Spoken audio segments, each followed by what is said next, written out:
Hey there, welcome to Brad Arrows. Tonight, we've got hours of chilling horror stories combined with soothing rain sounds to help you relax and sleep. Before you drift off, leave a comment below and let us know where you're listening from and what time it is. If these stories give you chills, don't forget to like, share, and subscribe. Get cozy and let the fear take over.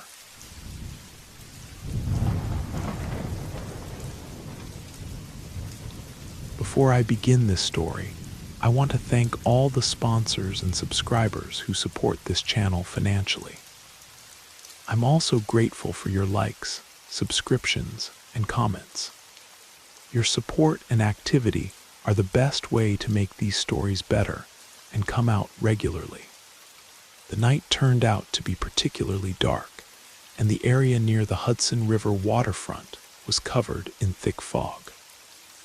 Around midnight, I was returning from the Bronx to Manhattan via the George Washington Bridge. The road had almost emptied, with only a few cars passing by me. At the bus stop near the bridge entrance, something white caught my attention. I slowed down, drove closer, and saw a slender young woman in a white dress. She was desperately waving her hand. She didn't look like a prostitute. Who could be standing at a bus stop at such a late hour? I rolled down my window. "Please give me a ride home," she said. "I had a fight with my fiancé and he left me here." "All right, get in." "I'll give you a ride," I said and opened the door for her. The girl silently got in and, turning away from me, looked out the window. For a moment she turned to me, and I noticed the girl's face was deathly pale, gaunt, covered in scratches and cuts. "Who did this to you?" I asked. The girl remained silent. She's probably in shock, maybe even assaulted, I thought, and decided not to bother her for now. At the bus stop near Riverside Park, I saw an old man in worn clothes desperately waving his arms, demanding that I stop the car. The girl vigorously shook her head. I pressed on the gas, and we drove past the park, then back onto the bridge. "So where should I take you?" I finally asked. She turned sharply toward me. Her face became angry and cold. "You asked me to take you home. I need to know where to drive," I explained to her. "She's probably still not recovered from the shock," I thought. The girl remained silent. "What's your address?" Again, silence. "Girl, where's your house?" I asked with irritation. Instead of answering, the girl screamed wildly. My hands jerked, and I barely held the steering wheel. The car spun around and by inertia carried toward the opposite side of the road. Time seemed to slow down. Blood froze in my veins. My heart pounded like crazy. My head and ears were ringing. Drops of cold sweat ran down my spine. My hair stood on end. I was overcome with terror like I had never felt in my life. The next moment, cold hands wrapped around my neck and began to strangle me. I hit the brakes. The car shuddered. Struggling, I reflexively grabbed the handle and the door opened. The car hit a pothole and shook even harder. What saved me was that I forgot to buckle my seatbelt. I flew out of the cabin and fell, painfully hitting my head on the asphalt. The screaming still rang in my ears. Something warm flowed down the back of my neck. Then, as if in slow motion filming, I saw the car crash into the bridge support. The woman in white held her hands as if she was still strangling me. I saw her twisted, hateful face, her mouth wide open like a banshee from the Ghostbusters cartoon. It seemed this scream would finish me off. Another moment, the barrier cracked under the impact and broke, and the car fell from the bridge. After several long seconds, I heard a splash. There was no more screaming. Silence fell. I got to my feet. My whole body was trembling, but the cold embrace of fear was gone. I looked around and was surprised to see the same man I had seen at the bus stop running toward me. When he approached, I smelled alcohol. "Hey, young man, you're bleeding. Let me bandage you up. I have a shirt," he said. I nodded. He carefully took off my jacket, then removed his shirt, tore it in half, and bandaged my head. I felt dizzy and sat down on the asphalt. The man sat next to me, feeling my body. "Nothing seems broken," he said. "Why did you put that girl in your car? Do you know her?" "Of course I know her. I live nearby. You're not the first one she almost killed." "What kind of girl is this? Some psychopath almost strangled me." The old man laughed. "Boy, that's a ghost. She's not alive. What are you talking about? That can't be. You probably don't drive here often if you don't know. It's already a legend." He told me that this girl appears on moonless nights at the bus stop toward the right bank. She hitchhikes and asks for a ride home. If the driver asks her name, she disappears, and in the morning the driver is found dead with signs of strangulation. And if you ask where to take her, she immediately starts strangling the driver. The car loses control and falls from the bridge. Almost everyone died that way. Only 2 managed to escape and tell how it all happened. And if you just drive and ask nothing, then when the car crosses the bridge, the girl disappears and the driver remains alive. I had just encountered the legend of the George Washington Bridge. A spirit trapped between worlds, forever seeking what she could never find in life, a way home that no longer existed. As I sat there on the cold asphalt, bandaged and shaken, I realized I had become part of a story that had been told for decades. The woman in white would continue to appear on foggy nights, and other unsuspecting drivers would face the same terrifying choice. I never drive across that bridge at night anymore, and when I must cross it during the day, I always remember her pale face and those cold hands around my neck. Some encounters change you forever, and some roads are better left untraveled after dark. The old man helped me to a nearby diner where I called for help. By morning, search and rescue teams had recovered my car from the Hudson River, but no body was ever found. The police report listed it as a single-vehicle accident caused by driver fatigue. But I know the truth, and now so do you.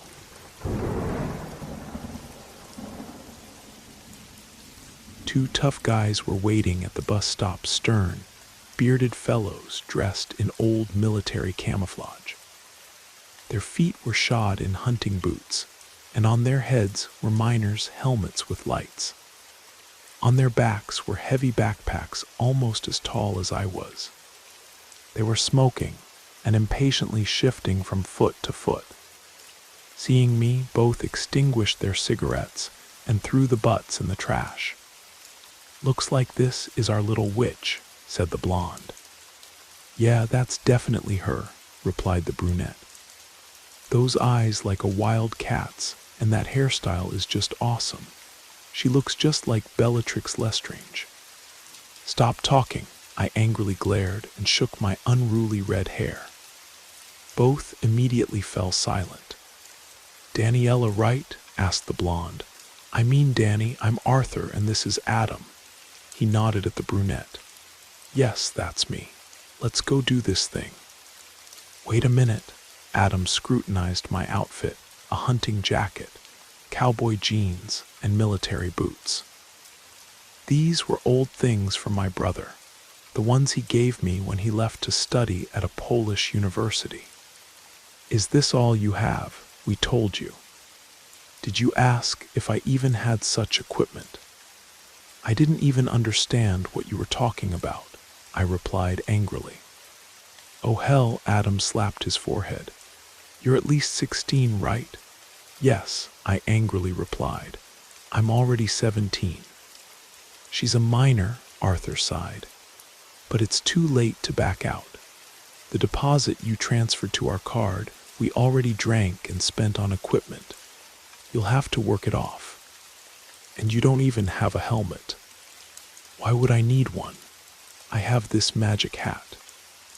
I graced the guys with a radiant smile and pulled a witch's hat from my black backpack, decorated with a bat design. And if there's a cave-in, will your magic hat withstand the stones that fall on your head? Arthur pretended to joke, but his face showed anxiety. You'll cover me with your strong bodies if necessary, I replied. You're knights, aren't you? Yeah, sure, we're urban explorers, said Adam. So let's go. The cave was barely visible on the hillside. Like a snake's eye socket, an opening gaped on the slope, from which stale air wafted. If not for the bright May greenery, this cave would hardly be found. This is where the last Copper Age people hid, said Adam. Everyone left their mark here, Arthur added, adjusting his blonde curls under his helmet. All our ancestors, everyone worshipped the snake goddess and brought her sacrifices. We brought 12 hamsters with us. If the goddess demands blood, we'll satisfy her need. Are you sure that will satisfy her? I asked doubtfully. Well, according to legend, she needs blood, Adam replied. What's the difference whose? It's a shame about cats or dogs, they're intelligent animals. We passed through a platform surrounded by tape. Excavations were still ongoing here. We waited for dusk. Luckily, the guard went somewhere. Taking advantage of the opportunity, we dove into the cave. Near the entrance, moss covered the walls and water squelched underfoot. Within a few minutes, my boots were soaked. The guys walked cheerfully, constantly joking and teasing me, and I felt my irritation growing. From time to time, the guys made marks on the walls with spray cans of luminescent paint so as not to get lost. Where did you learn about the temple? I asked Adam, word of mouth. I don't reveal my sources. Something crunched underfoot. I looked down and screamed. SHH, don't scream here, Adam covered my mouth. There'll be a cave-in from your shrieking. Those are sheep bones. You found trouble for your head, Arthur grumbled. Maybe you're also afraid of rats. Maybe, but I won't back down from my goal, I replied angrily. Well then, let's go. Don't scream anymore, Adam said. From time to time, drawings of winged snakes appeared on the walls. How much longer? I whined. My legs already hurt. Not much. These caves stretch for 12 miles all the way to the river, Adam explained. Do we really have to walk that long? I was horrified. The guys laughed loudly. Here I heard a muffled hissing. Blood froze in my veins and I froze. Guys, are there snakes here? I asked. What would they do here? Arthur laughed. They need sun and fresh food. You must be imagining things, I said more calmly. Let's go on, we're close. Adam looked at the map. There's a large hall ahead.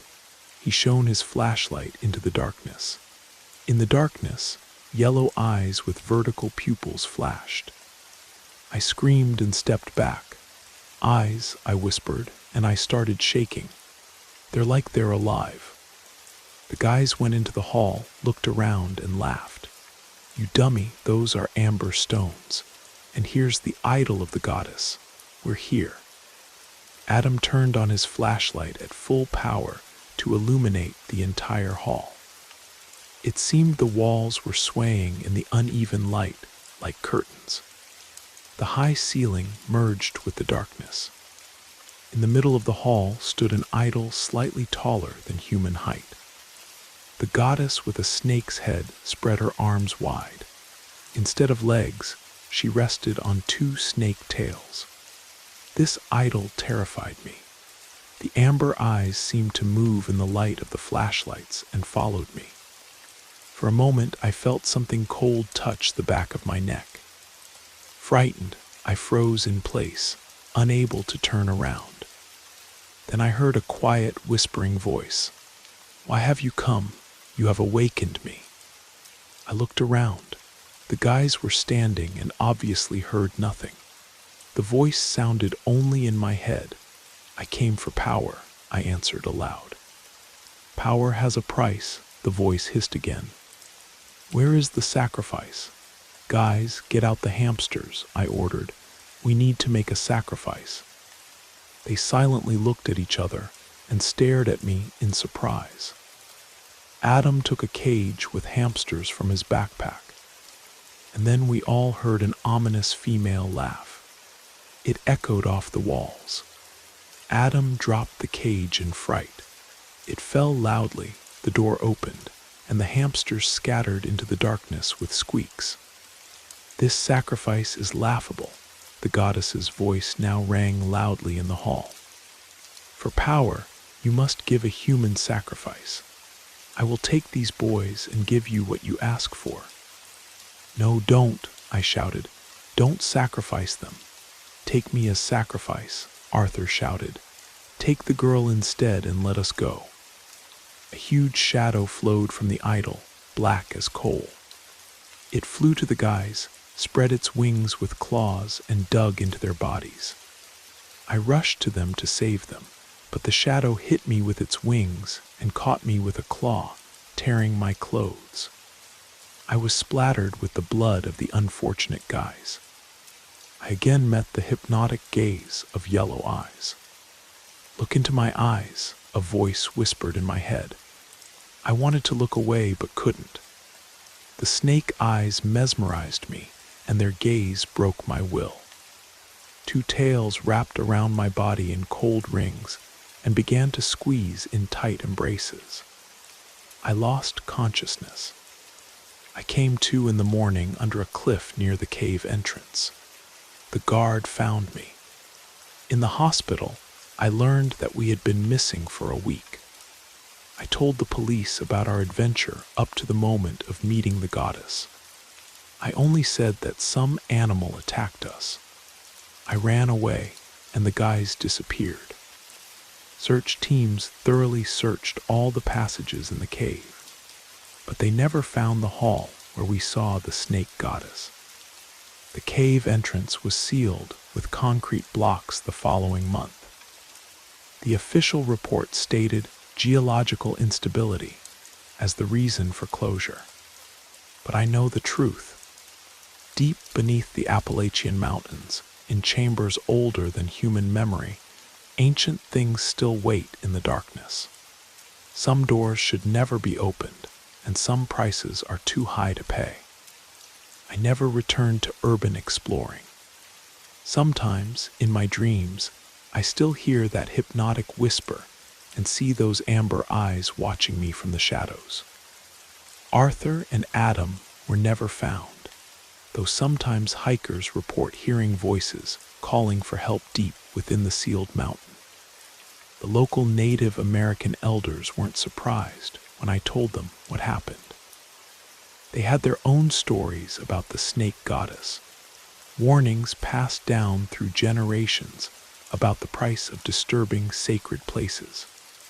Some knowledge is meant to stay buried. Some powers are too dangerous to seek.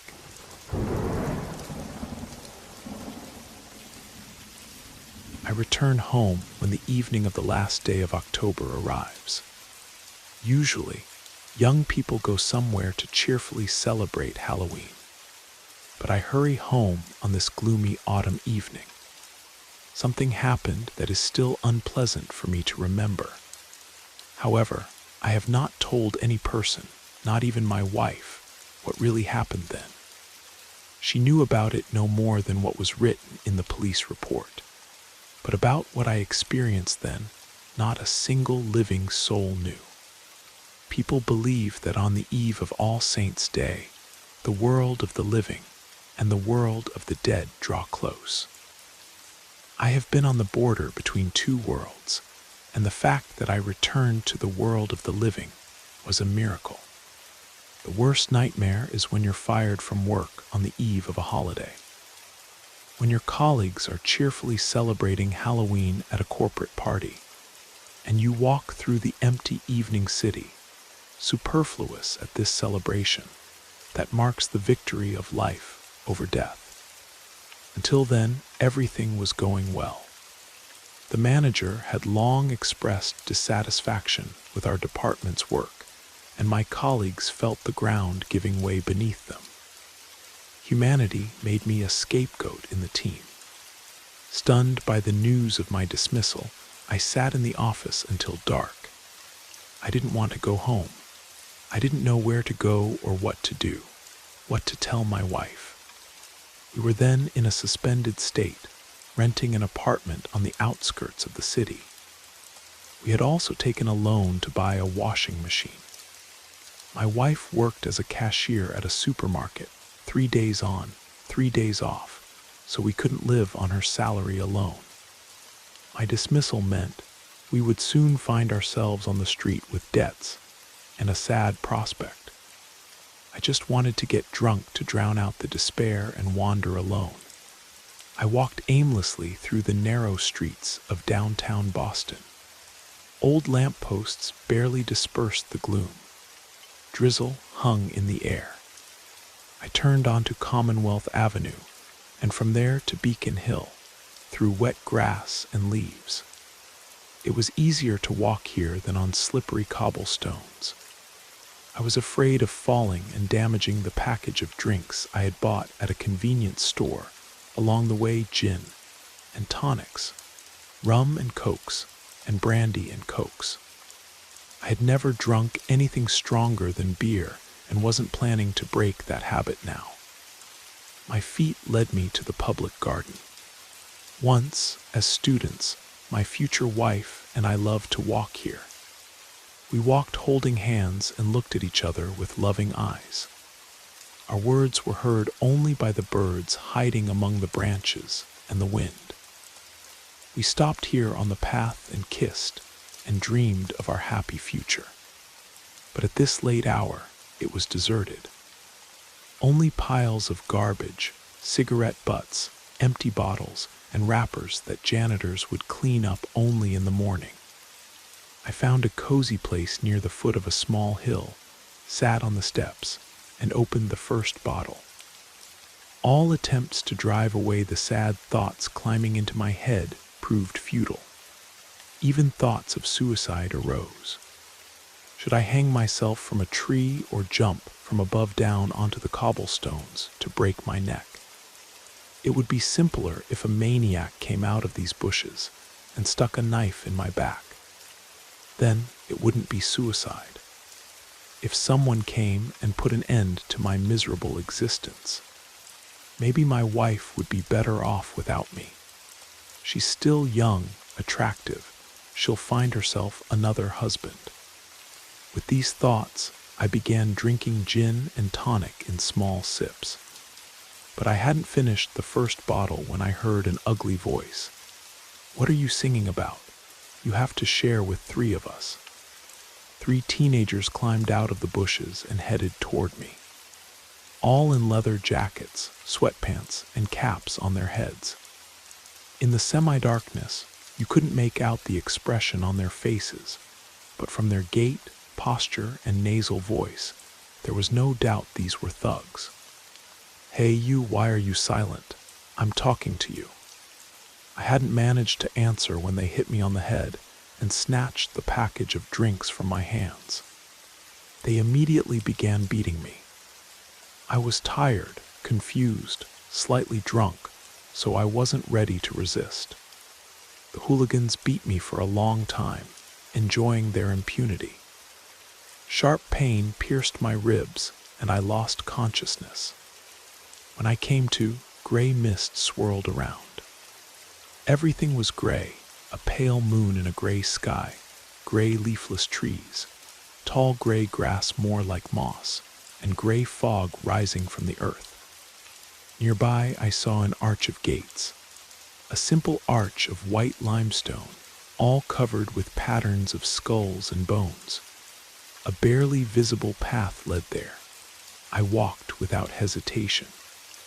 I still felt burning pain in my ribs and knees, and my head hurt terribly, as if my skull had cracked. I stopped in front of the arch. Behind it, darkness swayed. A dark figure wrapped in a cloak floated out to meet me. "If you go further, there's no return," a voice said, dull and distant, as if from a well. I stepped back. From under the hood, a skull covered with pale skin looked at me, and the eye sockets glowed with lights like candles. I realized that death itself stood before me. "Am I dead?" I asked, the first thing that came to mind. "Not yet," the skull grinned. "Then where am I?" "You're on the border between life and non-being. What's behind those gates?" "There is peace. There is non-being. Do you want to go further?" "I don't know. I have no strength anymore. Everything is pointless. I don't know what I have to live for." "Is there meaning?" "Meaning always exists, but not everyone knows it. Do you know what you live for?" Such a difficult question.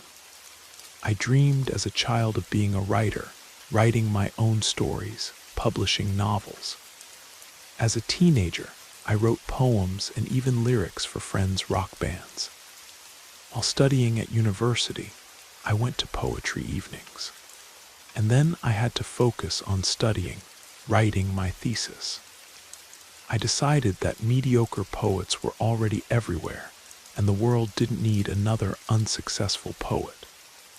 Once, poems helped me win the heart of my girl, and that's all they brought me. I no longer felt ecstasy while writing those melodic lines, and the huge delight when finishing another poem. Also, my poetic gift was exhausted, like a spring can dry up in the heat. Even youth magazines became reluctant to take my poems. I felt like a happy person, but a poet, as it was believed, must suffer, preferably in a room filled with tobacco smoke and over a bottle of wine, or somewhere in a dive among drunk visitors to live music from the stage. My healthy lifestyle didn't contribute to my entry into Bohemia. With prose, it didn't work out better either. My stories were refused publication. The responses were stereotyped. Not our format, not on topic, not relevant, not sharp enough, few plot twists, unreliable characters, illogical plot, and so on. To become successful in this field, you need to study, spend all your free time, have the gift to write beautifully and inspiringly. Unfortunately, this turned out to be insufficient. I couldn't come up with a plot, and felt like a jeweler who polishes an empty piece of glass instead of a precious gem. Harsh necessity demanded that I stop flying in the clouds and come down to earth, and turn my gift for words to practical use to earn money and support a family. I chose copywriting and advertising. I put my gift for words at the service of the golden calf. I began earning money with my pen, although my parents told me I couldn't do it. I gave up my childhood dream. Did this make me happy? I shook my head and felt a new wave of pain. Life is pain, but beyond those gates, there is no pain. "I don't know," I replied, "and I probably won't find out. Do you know?" "No," Death shook her head. "I'm only a gatekeeper and guide. No one will find the answer. Only you yourself must answer." "I don't know the answer. What should I do?" "You still have a choice. Decide for yourself. Will you go further?" The skull grinned again. "But you should know something else before you decide whether to go further. I'll show you what you should know, because when you pass through these gates, there will be no return. Look." Death raised a bony hand and placed it over my eyes. I saw my wife dressed in a robe with loose hair. She sat by the mirror in the bedroom, and held a phone in her hands. The mirror reflected her tear-stained face. Her hands were trembling. She's better off without me. What could I give her? Love, a child, a future. Is that little? A child. I lowered my gaze and saw a strip, 2 red lines. You will have a daughter. Decide whether she will have a father. I froze. Thoughts swarmed in my head like agitated bees. A daughter. How will she live without a father? Who will need a single woman with a child? And most importantly, I myself wanted to be a father. I always dreamed of children. It's easy to give up when you're alone in the world and no one depends on you. But here are 2 whose fate depends on you. Whether you will be alive, whether you can support them. How can I help them if I pass through the gates to non-being? My choice is obvious. I want to return. I want to live. What do I have to do? Fight, Death replied. Only one who fights for life is worthy to live. The figure turned and disappeared. I caught a movement behind me out of the corner of my eye and turned around. Before me stood my copy in dirty clothes, with a drunken face and hateful, extinguished eyes. The double raised a knife. What would happen if he killed me here between worlds? I stepped back but stopped, remembering the gatekeeper's words. I need to fight. I need to meet the enemy and win. I reacted instantly, twisting his arms and striking him in the jaw with all my strength. There was a crack, and the double disappeared in smoke. Black smoke enveloped the entire space around me. I felt suffocation and fell. I came to already in the hospital. My wife sat by my bed. I barely recognized her. She sat silently and looked somewhere to the side. Sadness and despair froze in her eyes. Tears rolled down her cheeks. And at that moment, I felt ashamed of everything. I looked into her sad face and grabbed her hand. Everything will be fine, darling, I said. I'm back. The doctors said I had been found unconscious in the public garden with severe hypothermia and head trauma. The police classified it as a mugging gone wrong. 3 teenagers were arrested a week later trying to sell my credit cards. But I knew the real story. I had been given a second chance, a glimpse of what lay beyond, and the strength to choose life over despair. My daughter Emma was born 7 months later. Every day I look at her bright eyes and remember that night when I stood at the threshold between worlds.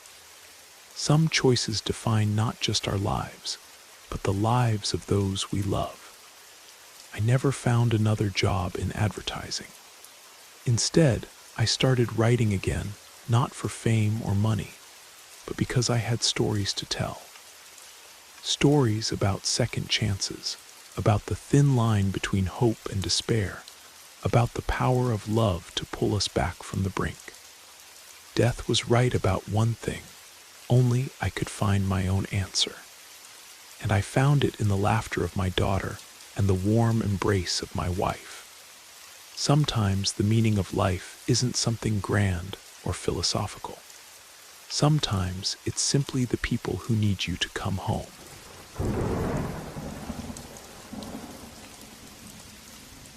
My name is Jessica. I shook hands with a tall guy in a black denim outfit. The red sunset flashed in his black sunglasses. He chuckled and looked me over from head to toe. I don't see an elephant head on you. And my name is Tyler, he smiled. And this, he pointed to 2 girls next to him dressed in all black, is Stella and Freya. The girls smiled at me friendly, showing snow-white teeth. I gave a polite bow and looked away. I arranged to meet Stella on the forum, it seems, I noted. Tyler smiled. Dude, she's a girl, a bit shy and bashful, so she asked her friend to support her. And the friend is my girlfriend. Who knows what kind of person you are? What if you're a maniac? And who else arranges dates in a cemetery? I smiled back. The sun is already setting. Maybe you'll take off your sunglasses. Tyler shook his head. No way. This is a style element. You've seen the movie The Hunger, right? I nodded. So what other questions are there? None. I just don't like vampire movies, I said. Well, then the girls will happily feast on your hemoglobin, Tyler chuckled. The girls giggled. Freya licked her lips, showing fake fangs. We have red wine, said Stella. Bear's blood, 2 bottles, my treat. And I have 4 bars of dark chocolate.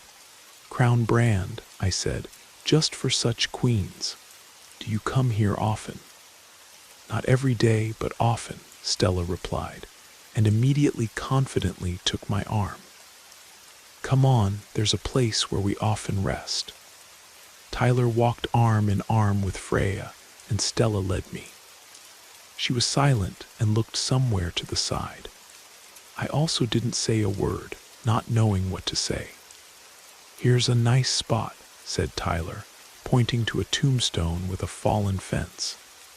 He took a blanket from his backpack. Sit down, ladies, because the cold ground cools the blood, and we need it to stay hot. Listen, why here? This is a tombstone, I was indignant. I don't care, Tyler snapped. It's cozy here. The grave is very old, overgrown with grass. The dead don't care anyway. I silently drank wine and had a bite of chocolate bar. I liked this company less and less. Tyler told stories from work. The girls were especially amused when he told how he deliberately spilled coffee into the accountant's cleavage. She immediately took off her sweater and showed her assets. Tyler enthusiastically showed on himself what size they were. I wanted to get up and leave, but I couldn't bring myself to do it. I kept glancing at Stella, but she was looking at Tyler with fascinated eyes and paying no attention to me. The date was a complete disaster. Suddenly, in the middle of the conversation, Tyler got up and loudly announced that he needed to calculate pi. The girls burst out laughing. He shuffled around the bushes for a bit until he came across a freshly dug hole. Then he simply stood at the open grave, threw up in there, and spat. Tyler, why? Freya called out.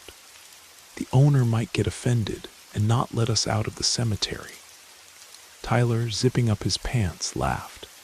Lick it up, baby. What kind of owner? That's all stupid fairy tales. The conversation topics ended, and finally the girls asked to go home. Tyler could barely walk, swaying because he was already wasted. Freya held him by the shoulder. Stella took my arm and walked silently. We were already passing here, said Stella, and stopped abruptly. This obelisk to the New Russian, where he's posing against the background of a car. We've already walked past it 3 times. I looked closer, and indeed, this monument to a gangster who was killed in the wild 90s during a shootout. I noticed it immediately and remembered it. You're right, Stella, so what do we do? Go forward and only forward. Cowards go backward, Tyler growled. The open grave met us straight ahead. Damn it, I shouted. I'll be damned if this isn't the same one, and it stinks of piss. The same one, Tyler roared. He took 2 empty bottles from Freya's backpack and threw them into the hole. Freya, get out the flashlight. If you see them here again, then you're right. We walked on for about another half hour. The darkness grew thicker, and the thin beam of the flashlight barely dispersed the gloom. The hole appeared right in front of us. Freya shone the flashlight and gasped. The same 2 bottles lay at the bottom. Screw this, Stella screamed. It's all because of you. The owner won't let us go. She slapped Tyler. Tyler clenched his fist and swung. I barely managed to intercept his arm. "Don't you dare raise your hand against a girl." Tyler looked at me with bleary eyes, roared, and punched me in the jaw. We both fell into the hole. I painfully hit my head on something hard. Blood flowed from my head. I tried to climb out of the hole, but couldn't hold on and fell. A long branch appeared over the edges of the hole. "Grab it and climb out quickly," Stella shouted. "We'll pull you out." I grabbed it with both hands and climbed, moving my legs. I stepped over the edge and exhaled. "Now pull Tyler out." The girls extended the branch to the bottom of the hole. "Tyler, where are you?" Freya called out. No answer. The guy had disappeared without a trace, as if he had never been there. We ran to the guard and told him everything. The guard shook his head, woke up his assistant, and they went, ordering us to wait by the gates. The guard returned about an hour later and reported that the grave was empty. Tyler was found at the bottom of the hole only on the third day after his disappearance.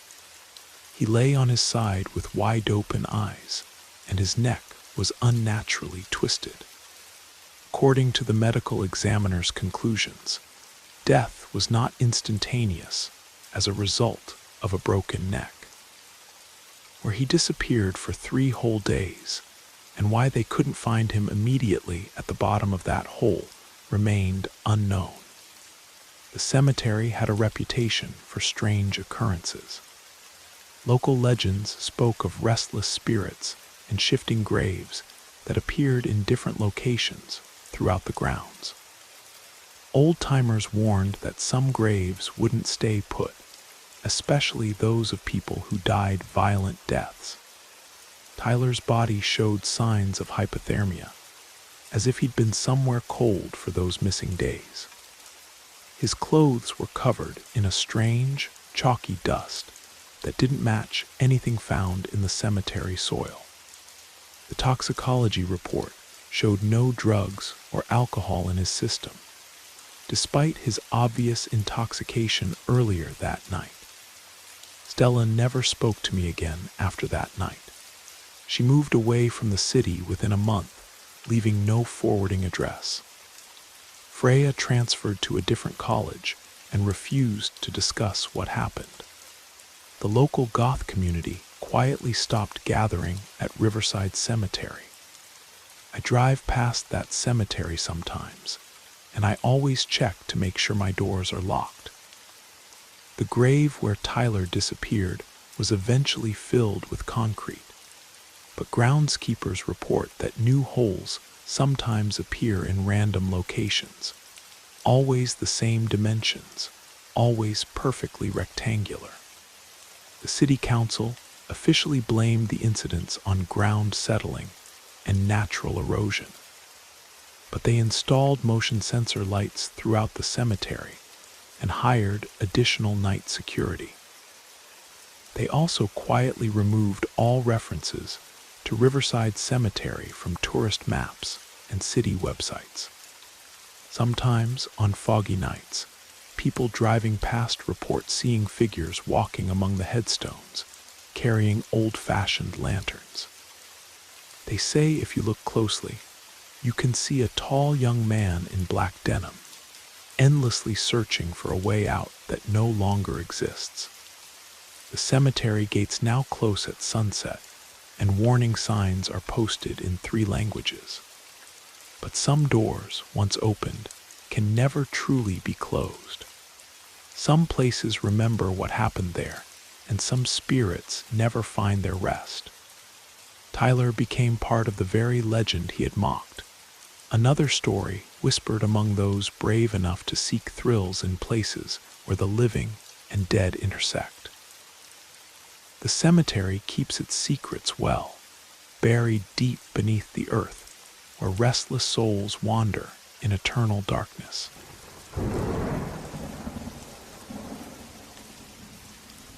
This story happened in a small town when we were 13 years old. October was coming to an end, giving way to winter frosts. Residents of the suburban area hurried to harvest the last crops before the freeze. But here, and their pumpkins, apples, and pears still remained. So we secretly climbed through other people's gardens and ate what wasn't picked. No, we weren't starving at all, but it was such childish excitement. Quietly sneak in and swipe something from someone else's garden. And whether from adrenaline or self-suggestion, other people's vegetables and fruits somehow seemed even tastier. Our gang was led by Shane, a fat and brave boy who looked much older.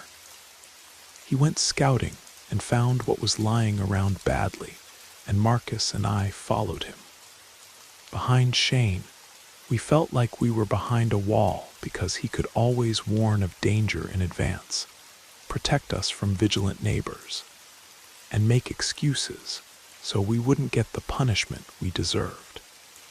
One day Shane came to us and businesslike suggested, "Guys, let's go when it gets dark to old Mrs. Helen's garden." "What's there? She already picked the apples and pears long ago," Marcus replied. "She has tons of pumpkins right at the edge of the garden where there's no fence. Take as many as you want. Big, beautiful ones, like they were specially selected." "What do we need those pumpkins for?" I asked. "Ours grew well. I can't even look at pumpkin porridge anymore." "You're dumb, Nick. Soon there'll be a holiday like this Halloween." "Halloween," we chorused. "Well, such a fun holiday. We don't know it well, but in America people love it. They dress up in all kinds of costumes, devils and little monsters. And they also carve scary faces in pumpkins, put candles in them, and scare everyone. I saw it in a movie." "Interesting," Marcus replied. "I also want to scare someone with a pumpkin. For example, Katie, because she won't let me copy and always complains to the teachers about me. And I'd even scare the history teacher because she gave me a grade I didn't deserve for no reason. But Mom won't let me ruin pumpkins like that. She counted them all when she put them in the barn," I said sadly. "So," Shane said conspiratorially, looking around to make sure no one accidentally overheard, "Mrs. Helen has tons of those pumpkins, and she doesn't count them at all. She doesn't need them, and all the pumpkins are so big, even orange, just right for carving faces on them. Let's quietly sneak in tonight and take 3 pumpkins, 1 for each of us. She definitely won't notice 3. Just don't forget to bring knives." We agreed. When it got dark, we crept up to Mrs. Helen's garden. There was no one around. The retirees were watching their usual soap opera. The younger ones had just returned from work. There really were a lot of pumpkins lying around, all surprisingly large, even, without spots or damage from ubiquitous insects. We chose 3 round pumpkins, the most beautiful ones that would suit such whimsical faces. We had already cut them and were about to run home when Marcus whined, "The pumpkin's heavy. I'll strain myself carrying it. Let's carve them right here and cut out the faces. It'll be lighter to carry." "Come on, just be quick," Shane agreed, looking around. We cut off the tops of the pumpkins, scooped out the pulp, and threw it on the ground to hide the traces of our crime. And we started carving ugly faces. Mine turned out not very scary, even cute. The pumpkin seemed to smile, baring 4 teeth. Marcus's pumpkin turned out uglier and ominously grinned, as if trying to bite someone. Shane carved the scariest pumpkin, a crooked mouth, sly eyes, sharp triangular teeth. I'd used this pumpkin without hesitation to scare the history teacher, who had managed to annoy the whole class since the beginning of the school year. We had already finished the job and were about to go home when suddenly we heard rustling behind us. We all turned around together and froze. About 15 feet away from us stood Mrs. Helen, leaning on a walking stick and muttering something under her breath. I can swear right now that her eyes glowed brightly in the darkness like a cat's or wolf's. She twisted her toothless mouth, frowned, and growled, spitting curses. "Ah, you vile scoundrels, you dirty rascals, hooligans, damned thugs, already planning to steal, brats, not afraid of night or shame. May you choke on those pumpkins, may they crawl out of your mouth and rear. May you not be able to look at pumpkins all your life." We jumped up and ran off, and the old woman continued to shout curses after us. We ran competitively, hugging the pumpkins with both hands. We stopped near our street, panting and wet. Shane looked around, caught his breath, and said, "Looks like we escaped. No one, at least the pumpkins are intact." We silently nodded. Marcus asked, "And if parents ask where we got the pumpkins, what should we say?" "Let's do this," Shane suggested. "Let's go sleep at my place all together. My parents just left to visit Uncle in the countryside. They'll only be back tomorrow afternoon. We'll sleep at my place and hide the pumpkins there." "What should we tell our parents?" I scratched the back of my head. "They'll scold us." "Well, say you were at my place. What's wrong with that? We're friends. All your parents know me. Make something up like we were watching a movie on VHS, didn't notice how late it got, decided not to walk home in the dark." We nodded again. "So it's decided. I'll hide the pumpkins in the barn under a tarp. No one will find them there until the holidays. Let them lie at my place, and when school starts, I'll quietly give them to you. We'll bring them to school and scare whoever we need to." The history teacher went somewhere anyway. Shane's idea captured us. His house was on the street closest, so we went there along the fences so no one would accidentally spot us. Shane shushed the dog so it wouldn't wake the neighbors, opened the gate, and let us into the yard.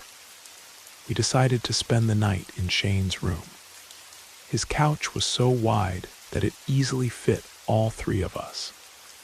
We put the pumpkins simply on the windowsill and closed the curtains so no one from the street would accidentally see them. Shane made up the couch. We turned off the light, lay down, chatted a bit more, and before we knew it, we fell asleep. I woke up in the middle of the night. Shane and Marcus were peacefully snoring next to me. I tossed and turned a bit and was about to fall asleep again, but somehow couldn't. Something incomprehensible was bothering me. This sometimes happens.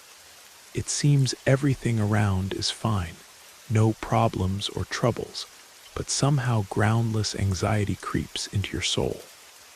And so you walk around with it, sometimes for a day, sometimes even a week, until finally that anxiety comes out sideways and turns out not to be so groundless after all. The last time I had this was after the algebra test. It seemed to me that I copied all the problems from Max correctly, so I was confident in a good grade. But for some reason, I was still worried and was beside myself, and not without reason. It turned out later that Max himself solved everything wrong, and I copied it all from him, and we both got bad grades. And again, I felt this oppressive anxiety. I even broke into a sweat, although it hadn't been heated in the house for a long time. What was it this time? Because of the old woman's pumpkins, most likely.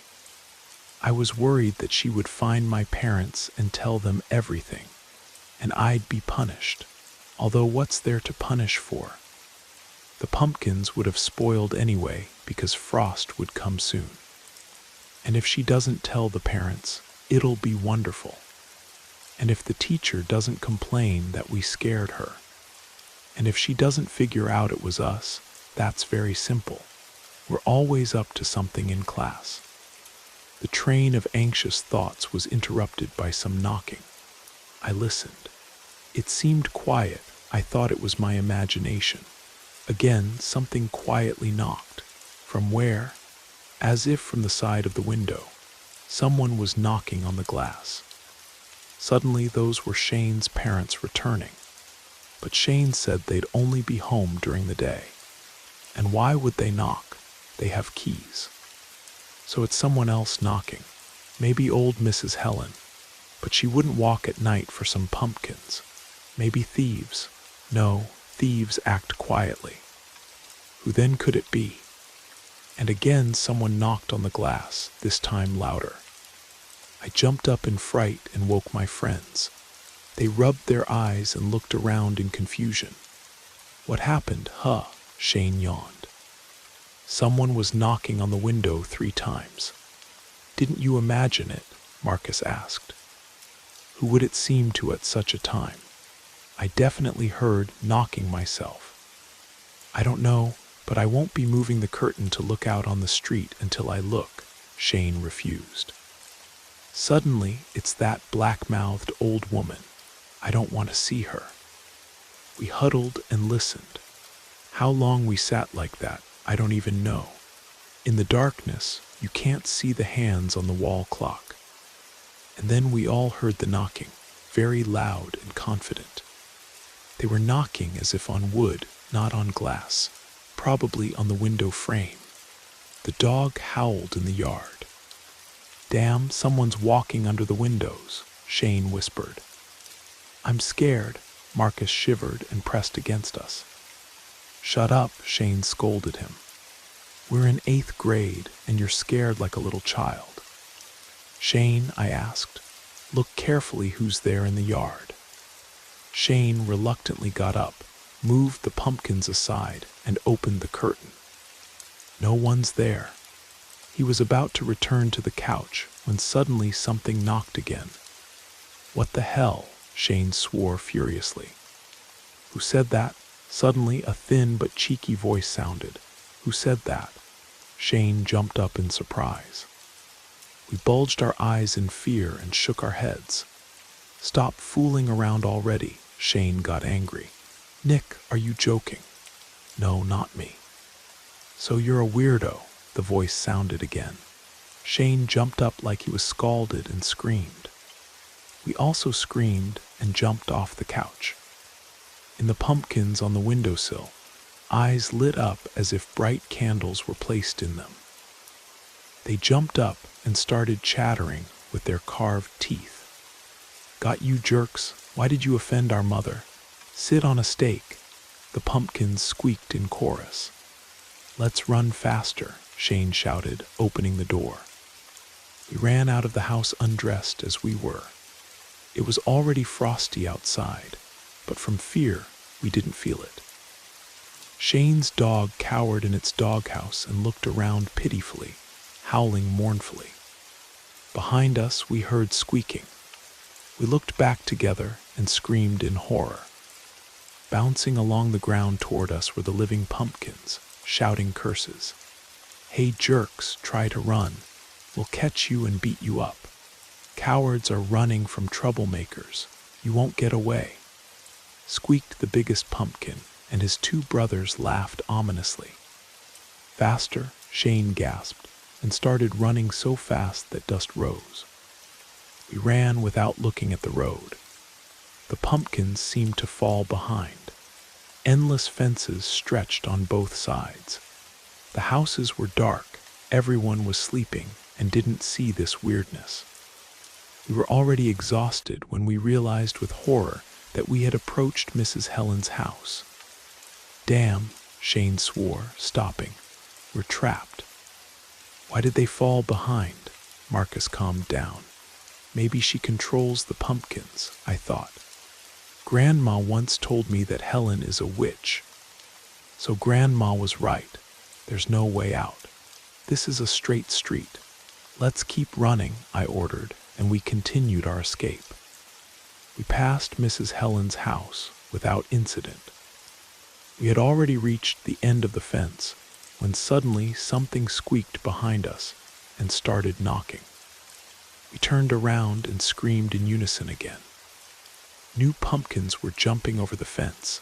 There were many of them, big and small, round and elongated, orange, spotted, and green. All of them had eyes glowing in the darkness. All of them squeaked in chorus and jumped after us. "What do we do?" Marcus sobbed. "They'll kill us." "Let's run to the cemetery," Shane ordered. "There's a bell tower there, and if this is evil spirits, they won't go there." Fortunately, the cemetery was nearby. We were barely moving our legs, and behind us, the whole pack of ugly creatures that had been ordinary pumpkins in a garden during the day was howling. Finally, we reached the cemetery fence. Shane climbed first because he was the tallest, then gave us his hands. Behind the fence, we were safe. The pumpkins stopped, unable to climb onto consecrated ground. They squeaked angrily and swore like real bandits. The little shits hid on holy ground. "Well, did you wet yourselves, suckers? You should sit under Mommy's skirt, damn you." The ugly pumpkins shouted a little more, jumped around, and then turned around in an organized manner and headed back to where they came from, to Mrs. Helen's house. We silently watched this action until finally the last pumpkin disappeared around the corner. "Who's crawling around here?" Suddenly, a stern voice sounded.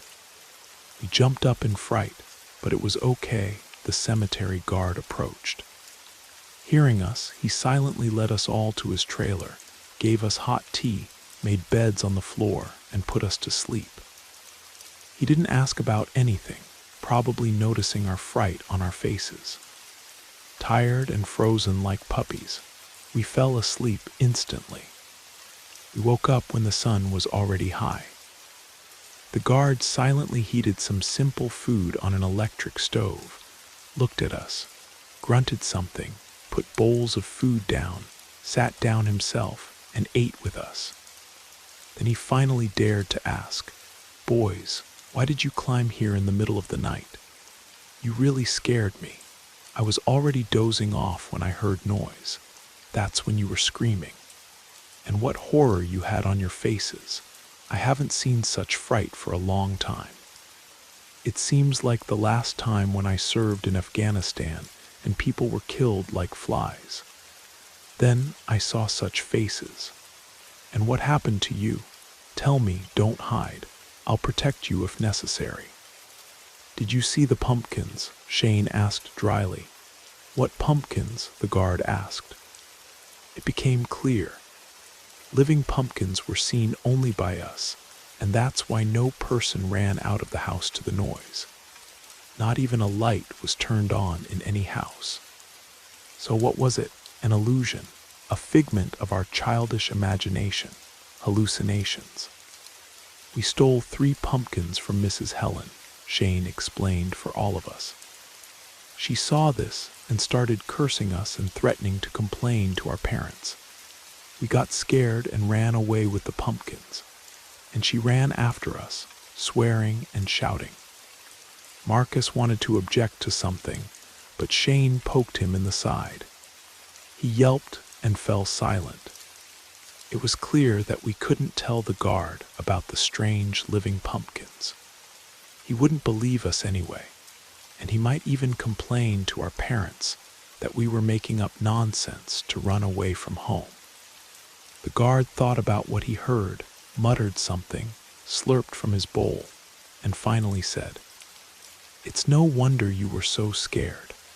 I heard from my nephew how she scared him because he was secretly smoking behind her garden, and she tracked him down. She knows such foul language that I've never heard such things. Crazy old woman. Old people say she's a witch." "Do you believe it yourself?" I asked carefully. "Believe what? That she's a witch? I don't even know," the guard shrugged. I've always been a rational person. I work near the church, often go inside here, but I don't really believe in such mystical things. Oh, I remembered. They said that Mrs. Helen went crazy when her 3 sons were killed. It was about 5 or 7 years ago. They were sitting in prison then for robbery and murder. Someone from the prisoners stabbed all 3, almost simultaneously. After that, she became completely strange. She walked the streets muttering something, cursing the killers of her sons, and promising that she would return their souls to earth. Such a sad story, boys. Well, you've been sitting with me long enough. It's time for me to do business, and you should go home. Your parents will be looking for you. Surprisingly, none of our parents scolded us very much because everyone knew about the crazy Mrs. Helen. They were more afraid that we might catch cold while running around half-dressed. From the guard's words, we understood that the pumpkins were not ordinary, but animated by the souls of Helen's dead sons. That's why they came to take revenge. It's no wonder they say that on All Saints' Day, the souls of the dead can return to earth. And the pumpkins from Mrs. Helen's garden mysteriously disappeared, all to the last one. Only dried vines thickly intertwined the grass-grown garden. How did she manage to collect them all in a day? A mystery. From this adventure, more than 20 years have passed. We grew up, our roads diverged. We live in different cities. But sometimes we meet, remember childhood, and remember the living pumpkins too. We still haven't figured out whether we imagined it or it really happened. All 3 of us now can't stand anything related to pumpkins. We don't eat dishes made from them, don't buy them, and even avoid those stalls at the market where they trade them. The fashion for Halloween is increasingly penetrating to us. And now many children and young people happily carve pumpkins and put them on windows with lit candles. They really scare me when I see these smiling faces with burning eyes. I'm overcome with horror like that night when we ran from Mrs. Helen's living pumpkins. I can barely control my fear and immediately move away from these creepy faces as far as possible. But somewhere in the depths of memory, I still hear those nasty, squeaky voices. Hey, jerks, you can't hide from us. The town never officially acknowledged what happened that Halloween season. 3 families quietly moved away within the year, and the local police report mentioned only vandalism complaints and disturbed elderly resident. Mrs. Helen's house was eventually sold to developers who turned it into a strip mall. But construction workers reported strange incidents, tools moving on their own, unexplained orange lights at night, and the persistent smell of rotting pumpkins, even in winter. The cemetery guard, Henry Thompson, kept our secret until his death 5 years later. In his final interview with the local newspaper, he mentioned the night the boys taught him to believe in things beyond explanation. To this day, no stores in our old neighborhood sell pumpkins during Halloween season. The city council claims it's due to agricultural regulations, but locals know the real reason.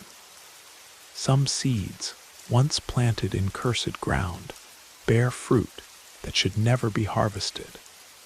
And every October 31st, when children around America carve jack-o'-lanterns and place them in windows, I remember 3 frightened boys running through the night, chased by the vengeful dead who wore faces of orange flesh and flickering flame.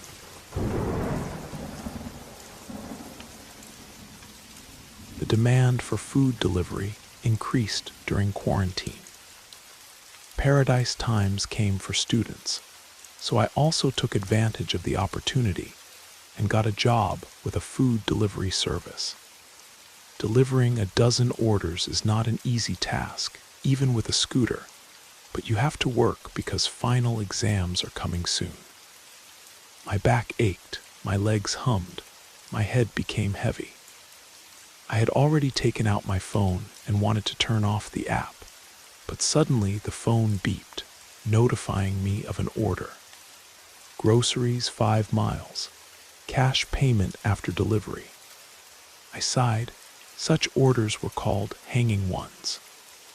Although the amount was reserved on the card, there was always a risk that the customer would suddenly change their mind and not pay. Then the courier could either return the food to the office or take it for himself. With finals ahead and wanting to eat more when you're straining your brain, I accepted the order. I looked at the address on Google Maps and my mood immediately dropped. The customer lived in the suburbs. It would take an hour to get there, and through an industrial zone too. When I reached the house, it was already getting dark. An old, shabby building with windows boarded up with planks. "And they order food here," I knocked on the gate. No one answered for a long time, until finally, a hunched old woman crawled out. "Hello, your order." I took off my backpack, got the package from there, and handed it to her. "Wait, Sonny," the old woman mumbled. "Come into the house. I'll treat you to tea with pies." I hesitated a bit, but still left the scooter in the yard and went in. It was the last order. I was hungry and very thirsty because the sun had been beating down. Why not keep a lonely old woman company? She probably doesn't get many visitors. The house was in semi-darkness. A cauldron was simmering on the stove, lighting the kitchen only with the flame of a kerosene lamp. There wasn't even a refrigerator. What kind of house is this, like from 100 years ago? The old woman put out pies and poured me tea, and she herself began to sort through the package. I took off my backpack and sat at the table. "Oh, kaffir, vinegar, spices. There'll be a tasty marinade for meat," a thought flashed. While walking here, I hadn't noticed any livestock, no chickens, no pigs, no rabbits. And there's no refrigerator. Where does the old woman store meat? But I drove these thoughts away and controlled myself, sipping delicious herbal tea. A big black cat climbed out from behind the stove, blinking with night eyes. His face was intelligent, like a human's. The cat looked at me with contempt, as if saying, "You wandered into the wrong neighborhood, kid."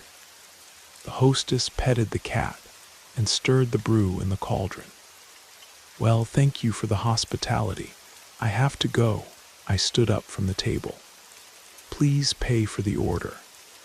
"Wait, Sonny, I'll run for my wallet now." I hid it somewhere. The old woman jumped out into the yard. The cat remained by the stove, looking at me with unfriendly eyes. I waited for about 10 minutes, but she still wasn't there. She decided not to pay. I pulled the handle locked. Oh, the old bitch. I shook the door some more useless. I loudly called for the hostess. The cat arched its back and hissed, and then I heard footsteps outside. The old woman entered the house and locked the door again. "Now, my dove, now I'll get the money," she cooed, hiding her hand behind a scarf tied around her shoulders. Her hand shot out from behind the scarf with amazing speed for an old woman. A small hatchet blade flashed. She screamed and swung at me. I dodged to the stove and at the last moment swerved. The old woman hit the cauldron with the hatchet. It rang and overturned on the floor. A stew with greens spilled out, and with it, a boiled human hand. I screamed and rushed to the door again. The old woman followed me. I swerved again, and she hit the door with the hatchet. The blade got stuck. While the old woman was fussing, I quickly hit her with my elbow under the ribs. She groaned and staggered. I grabbed the latch and with 3 blows knocked down the bolt. I jumped out into the yard, crossed it in a few leaps, jumped over the fence, and ran to the industrial zone. After catching my breath, I immediately called the duty administrator. He asked in a sleepy voice what had happened. Stumbling and getting confused, I told him that I lost my backpack and barely escaped from a crazy old woman. The administrator patiently listened and politely assured me that he would inform the boss. And I went home on foot, barely catching the subway. I brought the police to the terrible hut the very next morning. I wanted fair punishment for the crazy cannibal, and besides, my scooter wasn't cheap, and I had left it in the yard. And what was my surprise when we didn't find a hut at the location? Only ruins of brick and boards. My scooter stood neatly in the old woman's yard. Of course, the police didn't believe me. They even threatened to fine me for a false call. The boss also didn't believe me and deducted the cost of the backpack from my salary. The address led to a plot of land that had been vacant for over 20 years. City records showed the last structure there was demolished in 2000. And 2, following a gas explosion that killed the elderly resident, Martha Blackwood, age 78. Martha had been a recluse who lived alone with dozens of cats.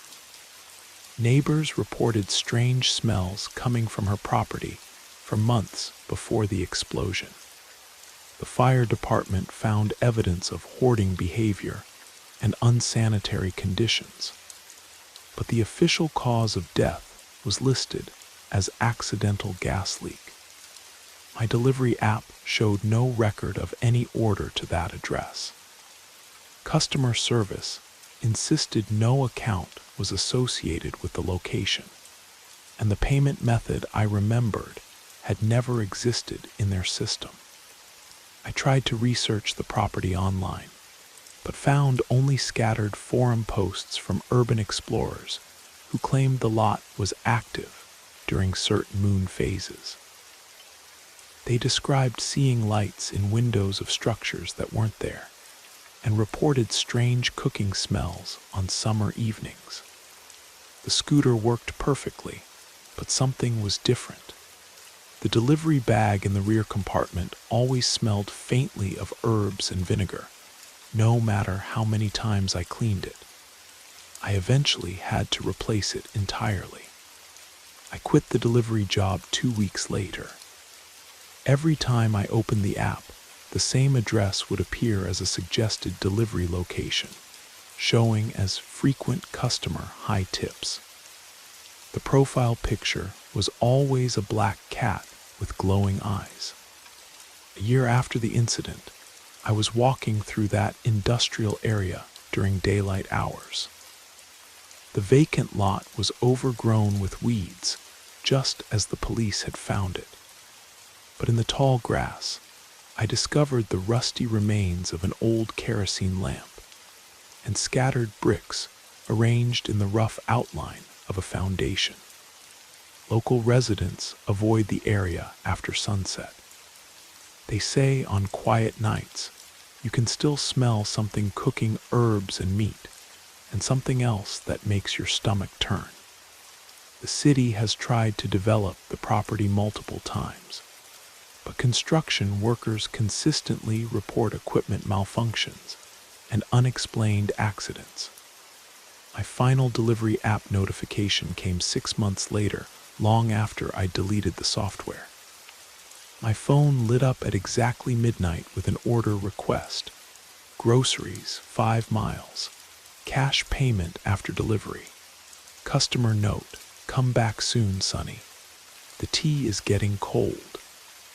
I blocked the number, changed my phone, and moved to a different city for college. But sometimes, when I smell vinegar and herbs cooking together, I remember Martha's kitchen and wonder how many other delivery drivers received invitations to her table. The industrial zone was eventually rezoned for residential development, but the project was quietly abandoned when surveyors reported finding irregularities in the soil composition. The city now maintains the area as an unofficial nature preserve, though no official designation appears on any municipal documents. And sometimes, late shift delivery drivers in the city report getting orders to addresses that don't exist, with customer notes written in handwriting that looks like it belongs to another century. Most are smart enough to decline these requests, but every few months, someone new to the job accepts the challenge of an impossible delivery. They always come back changed, if they come back at all.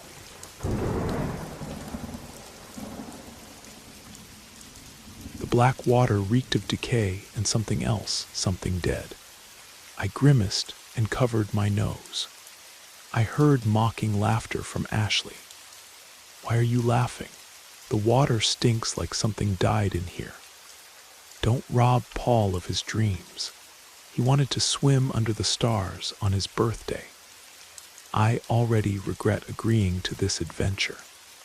Polly, trying to steal my boyfriend wasn't an adventure on your part. Ashley snarled. You didn't need to play games and mess with two guys' heads. While you were playing on swings, I took the opportunity. A quarrel was brewing, but then we heard a rumble in the sky. Fiery flowers flashed over the Colorado River cliffs. They were giving fireworks over downtown Denver for Independence Day. Lucky Paul with his birthday, I sighed. Yes, my boyfriend Paul had his birthday, his 25th, and he had one wish he wanted to fulfill: to swim in the Colorado River at night under the stars. So he convinced me and his friend Max with his girlfriend to go swimming at Cherry Creek Reservoir at night. We hastily packed backpacks and drove off. Suddenly we heard a scream. I saw Paul's head surface as he convulsively gasped for air. Max was nowhere to be seen. "Help!" Paul tried to shout loudly, but only a wheeze came out. "Where's Max?" Ashley screamed, jumping to her feet. Paul swam to shore with the speed of an Olympic swimmer. Ashley jumped up and down in despair, shaking. I wanted to dive into the water to meet Paul, but something stopped me. His face was twisted with horror. Finally, he crawled out onto the shore, breathing heavily. Ashley immediately jumped up to Paul and began shaking him by the shoulders. "Where's Max? Where did Max go? Answer me." "Max is at the bottom," Paul coughed and began spitting up water. Ashley shook him by the shoulders again, crying and screaming. "Where's Max?" "Leave him alone, bitch." I pushed Ashley away from Paul and slapped her. Ashley fell to her knees, not stopping crying. I threw a towel over Paul's shoulders and helped him up. Mechanically wiping himself, he seemed to calm down and come to his senses. "Take your phone and call the rescue service. While it's not too late." "What's not too late? Where did Max go?" I asked. "Do what I say, then I'll tell you." With trembling hands, I dialed the rescue service number. They said to wait 15 minutes. I threw the phone on the ground and went to the water. Paul caught up with me and grabbed me by the shoulders. His face was again twisted with horror. With wild eyes, he screamed at me. "Stop, you fool! Where are you going?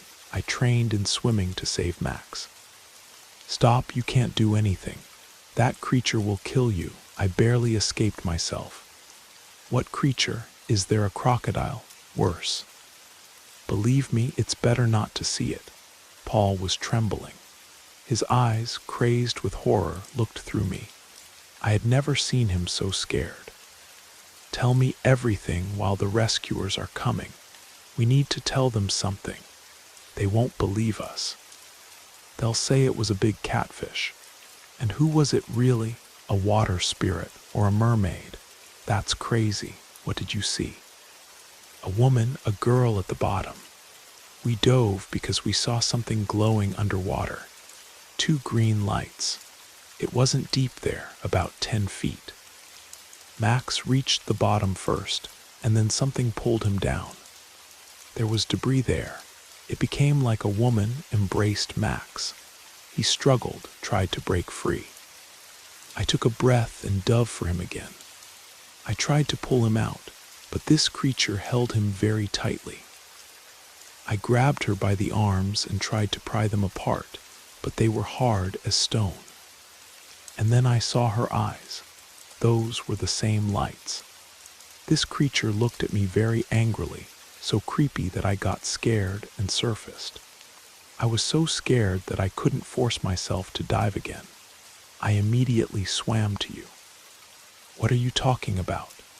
Maybe it really was a crocodile that escaped from some terrarium. Polly, I'm in my right mind. I saw this creature as clearly as I see you now. It's no crocodile and no catfish. Paul looked at Ashley. She was lying on the sand and tearing her hair in despair. Make sure she doesn't throw herself in the water, he warned. She won't make it in that state. What do we do? Wait for the rescuers. We can't help him. You know, I thought it was just superstitions, but I heard such a legend. People often drown here because someone pulls them to the bottom. Well, it didn't seem like imagination to me. I still can't believe I saw her. Here's what the legend says. There were a boy and a girl who weren't allowed to marry, and they decided to drown themselves together. The girl dove first into the whirlpool and immediately sank, but the boy got scared and surfaced. Then he married someone else, and when his son was swimming in this place, someone pulled him to the bottom. Since then, only men drown here. Some managed to break free and told that she called them. Come to me, darling. I'm waiting for you. The rescuers arrived in half an hour. They thoroughly searched the bottom, but didn't find Max's body. He surfaced on his own 3 days later. His body drifted to the dam supports, scaring fishermen. His mother immediately recognized her son. Ashley had to be sent to a clinic for treatment. There was evil irony in this. A girl studying to be a psychiatrist ended up in a mental hospital herself. Paul never swam anywhere again except in a pool, because everywhere he imagined the one who waits at the bottom. The official report listed the incident as an accidental drowning, possibly due to underwater entanglement in submerged debris. The reservoir had a history of such accidents. 12 deaths in the past 20 years, all young men between the ages of 18 and 30. Local Native American elders weren't surprised when we told them what happened. The Arapaho tribe had stories about the area dating back centuries. They called the spirit "she who waits below," and warned that certain parts of the river demanded tribute from those who disturbed its depths. The Colorado Parks and Wildlife Department installed new warning signs around Cherry Creek Reservoir, citing dangerous underwater currents and submerged hazards. They didn't mention the pattern of victims. Always men, always experienced swimmers, always pulled down in the same general area where the water showed strange phosphorescence on moonless nights. Paul moved to California 6 months later. He couldn't stand being near any body of water larger than a bathtub. He sent me a letter once describing nightmares where he heard a woman's voice calling his name from beneath the waves. The dreams stopped only when he moved to the desert. Ashley never fully recovered. She was released from the psychiatric facility after 3 months, but never returned to her studies. She works now as a librarian in a small mountain town, far from any lakes or rivers. Sometimes she calls me late at night, asking if I've heard anything strange in the news about Cherry Creek. I still live in Denver, but I avoid the reservoir. On summer evenings, when families gather for picnics along the shore, I want to warn them. I want to tell them about the lights that appear underwater when the moon is dark, about the debris that moves with too much purpose, about the arms that reach up from the depths to pull the living down. But who would believe such a story? The official records show only accidents and coincidences.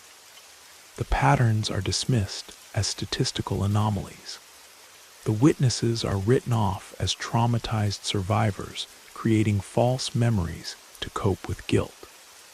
Yet every summer, young men disappear beneath the surface of Cherry Creek Reservoir.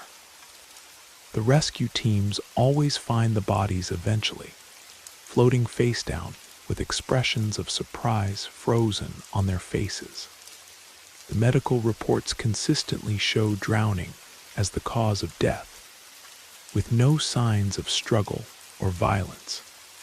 But the divers who recover the bodies tell a different story in whispered conversations at local bars. They speak of feeling watched while working underwater, of glimpsing movement just beyond the range of their lights, of hearing sounds that might be voices calling from the deepest parts of the reservoir. The legend grows with each incident, passed from swimmer to swimmer, from lifeguard to lifeguard. Some believe, some don't, but everyone agrees on one thing: certain waters hold secrets that are better left undisturbed. She waits there still, in the cold depths where the light never reaches, patient as only the dead can be. And every summer brings new visitors to her domain, new voices to join her eternal song beneath the waves.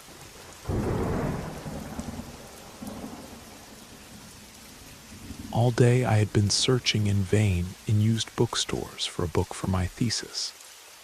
It was a rare edition from the beginning of the last century, not yet cut by censorship. The only copy was kept in the main library, but you had to wait a long time for the book to be found and delivered from storage. Time was running out, and then the librarian advised me to look for this book among used book dealers. Feeling hopeless, I decided to listen to this advice. In the evening, I went into an inconspicuous shop in downtown Boston. The old doors barely yielded, as if they didn't want to let me inside. I was met by semi-darkness and dusty shelves. The smell of old paper and mold hit my nostrils. No one came out to meet me. I walked between the shelves, looking at the titles on the spines of books. Some looked very old, from the last or the century before. Finally, I got tired of this wandering and called out loud for the seller. He appeared out of nowhere behind my back, looking for something special. His voice startled me. I yelped and jumped back. The seller was a man who wasn't old yet, similar to Sean Connery. I got confused and didn't know what to answer. I just stared at him. This man inspired fear, and at the same time I was irresistibly drawn to him. His stature radiated powerful strength. His very appearance instilled trembling.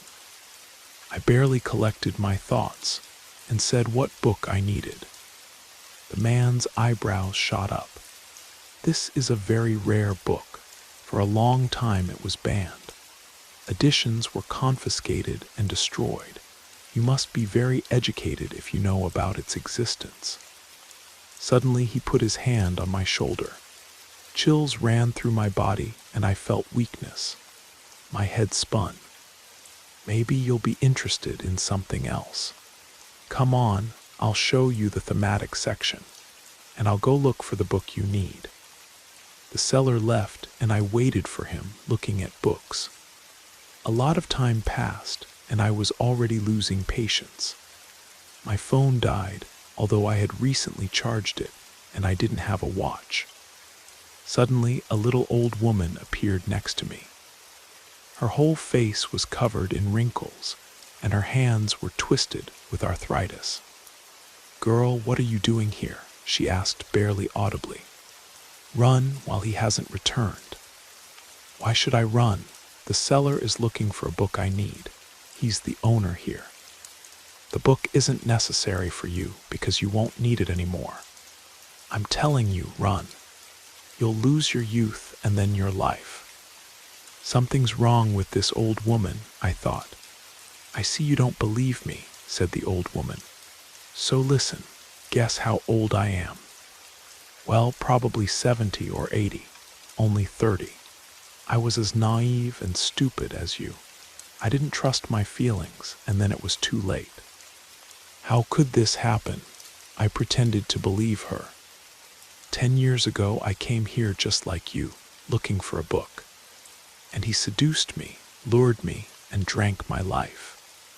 There on the sofa in the living room, he took my flower. And when I woke up in the morning, he was already gone. I felt exhausted, barely made it to the subway. When I went to my dorm, the commandant didn't recognize me because I didn't look like my photo. I was outraged and went out, and accidentally saw my reflection in a shop window. I looked about 40 years old. I didn't know what to do or where to go. "Didn't you have relatives or friends? Why didn't anyone look for you?" "I'm an orphan. I had no friends. He deliberately looks for lonely gray mice that no one will look for." I decided to return to the store, but I didn't get there right away. Waiting at the bus stop, I fell asleep. And when I finally squeezed into the trolley-bus, they gave me a seat, calling me Granny. I saw my reflection in the window again and almost fainted. An old granny was indeed looking at me. "You were wearing your clothes. How did people not notice that it was too youthful?" It was autumn. I was wearing an ordinary jacket and pants. And when I finally saw the store owner, he looked about 30 and immediately recognized me.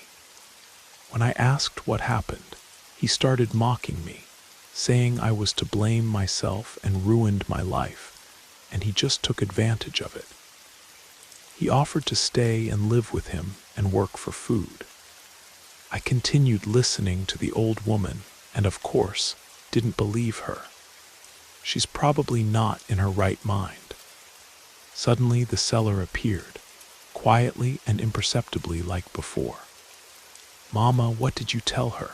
he asked the old woman, putting his hand on her shoulder.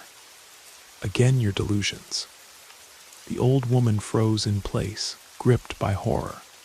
Her face contorted. She gasped for air like a fish. "Mama, go rest. We still have a lot of work," the owner continued. "Girl, it's already late now. You've stayed here too long, and you probably don't have money for a taxi. Stay with us for the night. I live in an apartment above the store. I'll make you a bed in the living room."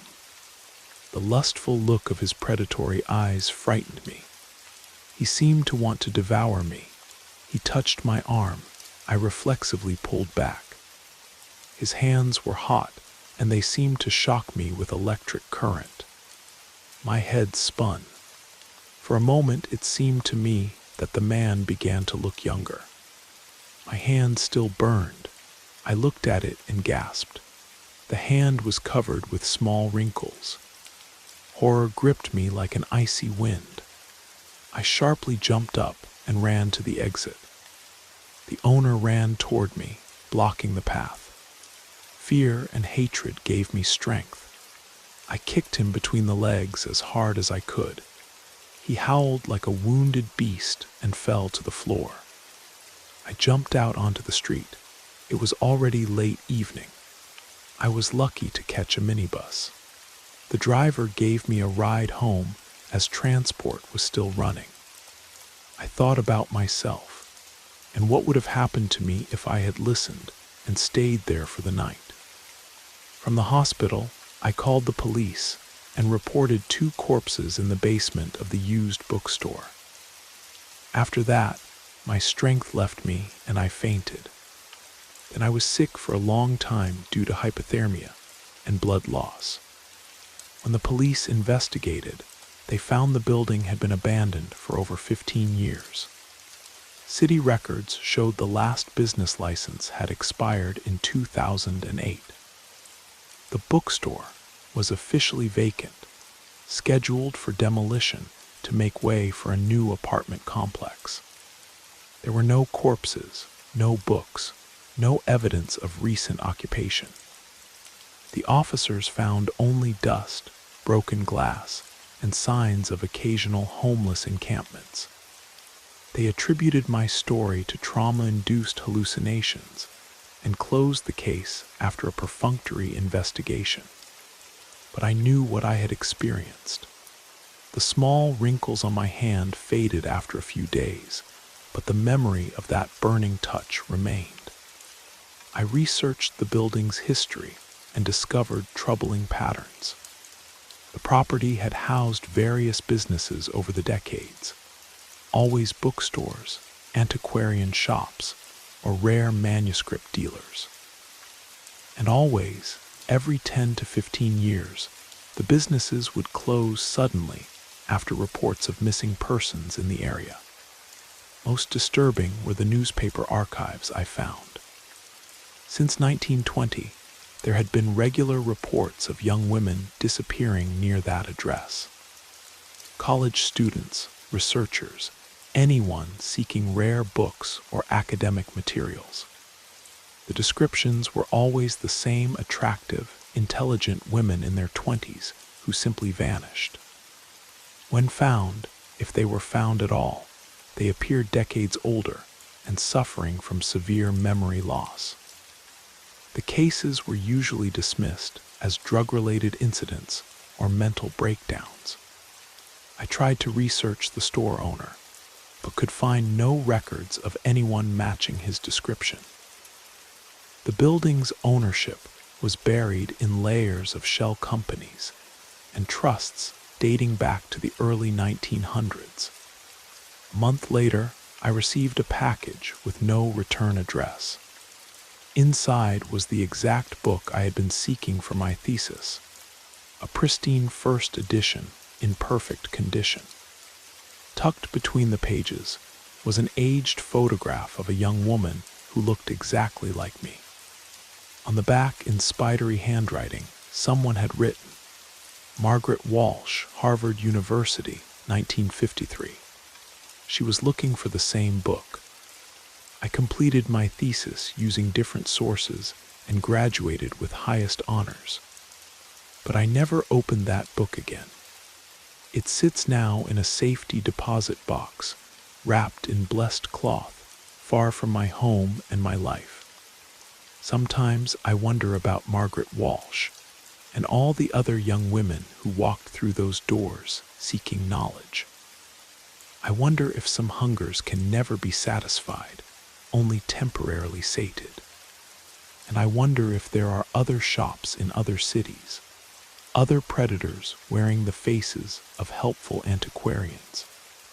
The building was demolished 6 months after my visit, but the new apartment complex experienced unusual construction delays. Workers reported tool malfunctions, unexplained power outages, and a persistent smell of old paper and decay that no amount of ventilation could eliminate. The project was eventually abandoned, and the lot remains empty to this day. Local college students avoid the area, though they can't always explain why. They speak of feeling watched when walking past, of glimpsing movement behind windows that shouldn't exist. And sometimes, on foggy evenings, people report seeing lights in the empty lot, the warm, inviting glow of a bookshop, that appears just long enough to lure the curious inside. But those who investigate find only weeds and broken concrete, and a lingering sense that something ancient and hungry still waits in the shadows. The lesson I learned that night was simple. Some knowledge comes at too high a price, and some books are better left unread. But I fear that lesson may be lost on the next young scholar who receives an unexpected package, containing exactly the book they've been desperately seeking, and an invitation to visit a store that shouldn't exist.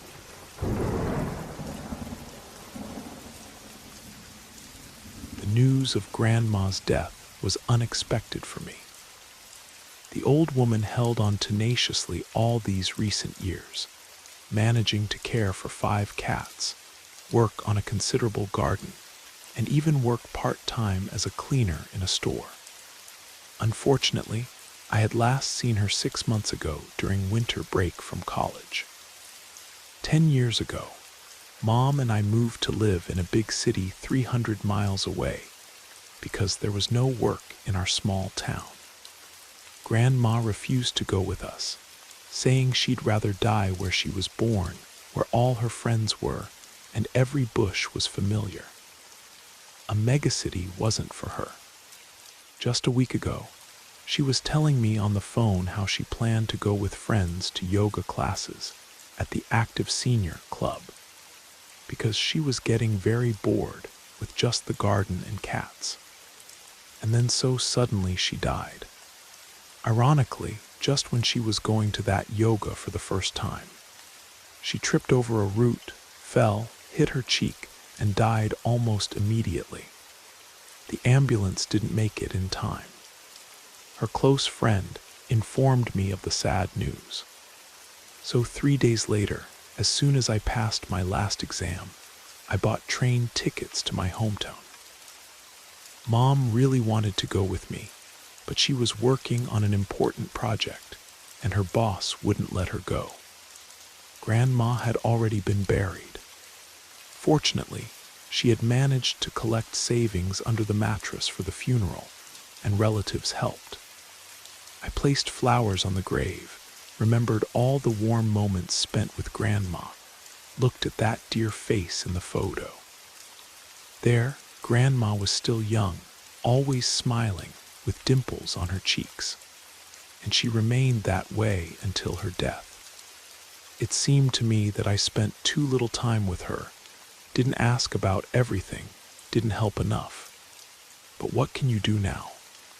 Then I went to the notary to settle all inheritance matters. Grandma's friend was temporarily managing the apartment because someone needed to look after the cats. We agreed that she would find homes for the cats, and then we would sell the apartment. After dealing with everyday matters, I decided to take a walk around the town. The train home wasn't until tomorrow anyway, and sitting in the stuffy apartment with cats that kept meowing at each other and chasing something around wasn't appealing. So I decided to, so to speak, be nostalgic and walk through such familiar courtyards where I spent my childhood years playing with peers. For some reason, earlier when I visited Grandma, I wasn't drawn to these courtyards. But now I wanted to. Who knows, maybe I'm in my hometown for the last time. Almost nothing had changed here since my childhood. The same apartment buildings and 9-story buildings. Old Buicks and Chevrolets in the yards. Rusty garages overgrown with weeds. Sports grounds. The town seemed frozen in the past. Everything here was painfully familiar and evoked memories of such distant, happy, and carefree childhood. Here's the football field. Once we played ball here with the whole class, and now it's overgrown with grass. The fence has tilted, and in places there's no mesh. Probably the locals stretched it for scrap. And here's the rebar sticking out near the garages. Once my friend Steve caught on it, tore his leg, and blood spurted like a fountain. Oh, how scared we were then. But fortunately, everything worked out. We managed to drag him to the emergency room. And no one has sawed off this piece of iron to this day. Everyone seems indifferent. And here's the concrete pool. Well, like a pool, I don't remember there ever being water there. It just stood as an empty pit. When I was very small, I fell into it while walking with Mom. I broke free and ran, and she didn't manage to catch me. I hit hard. Fortunately, I fell on a pile of dry leaves with garbage. Otherwise, I could have been killed. And why couldn't this pool have been filled in over so many years? So I walked through the old courtyards, remembering events from childhood, when suddenly I was blinded by a flash. Everything went white. A strong wind blew. Everything quieted down just as suddenly as it started. I looked around and was stunned. The yard had changed beyond recognition. Around stood two-story wooden houses similar to barracks. I don't remember such houses in our area. Did I get lost? That's what it means not to have walked here for a long time. I need to get out. But no matter how I turned this way and that, I couldn't find the way to my home. I need to ask locals how to get there. There was no one around. It was starting to get dark. I went the other way, trying to find someone who could show me the way. Finally, a woman with a little girl was coming toward me. Only they were dressed somehow strangely. Both in old-fashioned dresses with flower patterns, wearing sandals over thick dark socks. And the girl had a silk bow on her head. That's how people dressed in my parents' childhood. Of course, the town doesn't live richly, but not so much as to dress in such vintage clothes. But there's no time to stare at strangers. I need to ask for directions. Good evening. Could you please tell me how to get to Washington Street? I got lost here. The woman and girl stopped and somehow strangely looked me over from head to toe. The girl's face showed fear and distrust. She pressed against the woman as if seeking protection. The woman suspiciously looked me over once more and asked, "Washington Street. There's no such street here," the woman replied thoughtfully. "Maybe you got something mixed up." I thanked her and decided to look for someone else who could help. The woman and girl, strangely glancing at me, quickly walked away. The courtyards were still unfamiliar. It would be completely dark soon. I won't make it home. This scared me. I decided to photograph the yard to orient myself, or I'd be wandering in circles and coming back to the same place. Fortunately, my smartphone has a good flash. I took several photos near the building when suddenly I heard rustling behind me. I turned around. A teenage boy had crept up to me, dressed in pants with creases, a shirt with rolled-up sleeves, and a cap that you might see only on old grandfathers now. Are they all dressed so old-fashioned here? The boy frowned and suspiciously looked me over from head to toe, just like that woman and girl. His gaze stopped on my t-shirt. He somehow grimaced, showing both fear and anger at the same time. What's wrong with my appearance that everyone stares at me like that? Did I manage to get dirty somewhere or tear my clothes? But no, everything's whole and clean. Sneakers, jeans, and my favorite black t-shirt with a trident. I bought it last year at a rock festival and have worn it everywhere since then. What's so strange about that? "Boy, could you tell me how to get to Washington Street?" I finally asked him. He didn't answer, just frowned even more and stared at me as if I were the embodiment of universal evil. He clenched his fists, turned around, and ran behind the building, muttering something to himself. Why are people here all so strange? It's like I did something bad to them. For about 10 minutes, I spun in place, not knowing which way to go. I decided to take a few more photos for orientation. And then the flash illuminated 3 people who ran out from around the corner. That same boy and 2 people in uniforms similar to police. Finally, they'll definitely show me the way. Good evening. Could you please tell me which way to go to Washington Street? The policeman stopped and looked me over. The boy pointed at me and whispered something in one of their ears. I listened, but heard only fragments of phrases. This foreign spy, he has a small camera, was photographing everything here. Look at his clothes, all imported. On his t-shirt is a symbol of bourgeois nationalists. We were shown one like this at political information meetings. He was asking about some Washington. What, are they filming a movie here? But where are all the cameras, spotlights, the film crew? Take him, one of the officers shouted and rushed at me.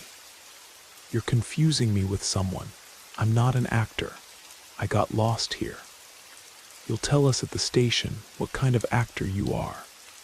The officers grabbed me under the arms and dragged me somewhere. I shouted and struggled.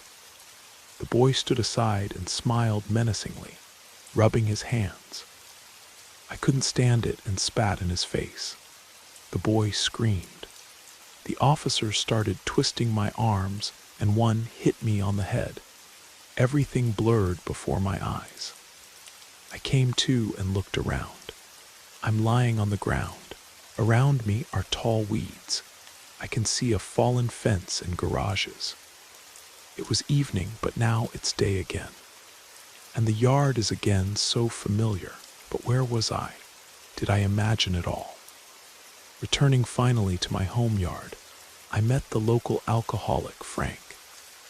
He sat on a bench, dirty and dressed in rags, drinking cheap beer. Tearing himself away from the bottle, he looked at me with contempt and spat. Look, a Confederate sympathizer walking around with a rebel flag. People like you sold out our dear Union for Southern money and destroyed it. When the Confederacy was destroyed, I didn't exist yet. That's why you don't know how good it was there. But foreign agents like him destroyed it. By the way, when I was in 8th grade, I helped officers catch such a foreign spy. He walked around here photographing everything, and his t-shirt had the same symbols as yours with rebel flags. Confederate scum. Traitor, Toohey. I didn't listen further. I ran as fast as I could. I had just been in the past, no doubt about it. But that's impossible. Or is it possible? Everything was real. I didn't dream it. And did that woman with the girl seem familiar to me? Returning to Grandma's apartment, I got out the old photo album. Lightning struck me. That woman and girl I met were my mom and grandma when Mom was little, without a doubt. Here are their photos, very similar. And I remembered how Grandma told me that once they lived in this area in wooden barracks, and only in the late 70s did they build new buildings where Grandma and Grandpa got an apartment. Her street was called Commoner Street, and then it was renamed to Washington. Everything fits. This is impossible, but I saw it with my own eyes. And I made photos. I took out my smartphone to look at them, but they had disappeared without a trace. All previous photos were in place, but these weren't there, as if someone deliberately deleted them. And maybe I just lost consciousness in the sun and imagined it all. But where did the bruises on my arms come from? Exactly where the officers held me. So everything was real. During the holidays, my college friends will visit other countries, and I'm cooler because I visited the past. but who would believe me? The town's official history made no mention of time anomalies or temporal disturbances. But local folklore was filled with stories of people who wandered into places that shouldn't exist, who met relatives long dead, who glimpsed moments from decades past. The old-timers spoke in whispers about thin places, where time folded in on itself, where the past and present brushed against each other like pages in an old book. They warned about wearing modern clothes or carrying contemporary technology when walking through certain neighborhoods after sunset. I researched the area's history and discovered that during the Cold War era, the neighborhood had indeed been populated with wooden housing for factory workers. The residents had been relocated in the late 1970s when the current apartment buildings were constructed. More disturbing was what I found in the local newspaper archives. There had been reports, mostly dismissed, of people encountering anachronistic individuals in that area. People dressed in period clothing who seemed confused by modern technology and asked about streets that no longer existed. The psychiatric hospital records, what few were publicly available, showed a pattern of admissions dating back to the 1950s. Patients who claimed to have traveled through time, who insisted they belonged to different eras, who described in perfect detail buildings, and people that had been gone for decades. I never told anyone about my experience, not even Mom. How could I explain that I had briefly stepped into her childhood, that I had seen her and Grandma as they were 40 years ago? How could I describe the fear in young Mom's eyes when she looked at me, a stranger from an impossible future? But sometimes, late at night, I find myself studying old photographs and wondering about the nature of time itself. If the past still exists somewhere, layered beneath the present like sediment in ancient rock, then perhaps Grandma isn't really gone. Perhaps she's still there in that other time, young and smiling, waiting for her granddaughter to visit. The train took me back to my life in the big city, but part of me remained in those old courtyards where time moves differently, where the past reaches out to touch the present, and where some journeys lead not just to different places, but to different years entirely. I kept the t-shirt, though I never wore it again. Sometimes I hold it up to the light and remember that teenage boy's face, twisted with fear and suspicion. I wonder what happened to him, whether he grew up to become one of the old-timers who warn against walking alone through certain neighborhoods when the light grows dim. And I wonder if somewhere, in another fold of time, there's a young woman still searching for Washington Street, still trying to find her way home to a world that hasn't been built yet.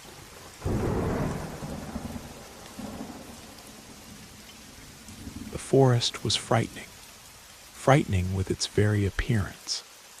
Black trees with twisted trunks like arthritic fingers of an old woman, and also dead silence, no bird songs, no buzzing of mosquitoes. You couldn't even hear a breeze. Withered grass underfoot, not a single shrub or undergrowth. Fear rolled over my skin like sudden cold rain. I trembled all over and stepped back a little. "Don't you want to see what's in there in the thicket?" asked Dana. "No, I don't. Something scary," I replied. "Ha, and you still considered yourself a witch?" "Phooey, coward. And I'm not scared. I'm a real witch and you're not. Witches shouldn't be afraid of such places." Suddenly, we heard a scream and a child's crying. "I heard that children sometimes disappear here," said Dana. "I'll go see." "Don't go. I have a bad feeling." "If you're a coward, stay here. I'll go myself. I'll be quick." I stopped at the edge of the forest and waited for my friend. Dana was gone for a long time, and I began to worry. I wanted to call her and saw with horror that my phone was dead, although before leaving home I had charged it. Panic seized me. The sky began to darken. I remembered that Mom would scold me for such a delay, and also for not answering calls. Well, I'll come home and call Dana from the landline, I thought, and left. I called my friend. The answering machine reported that the subscriber was out of network coverage. Late in the evening, Dana's worried mother called. She still hadn't returned home.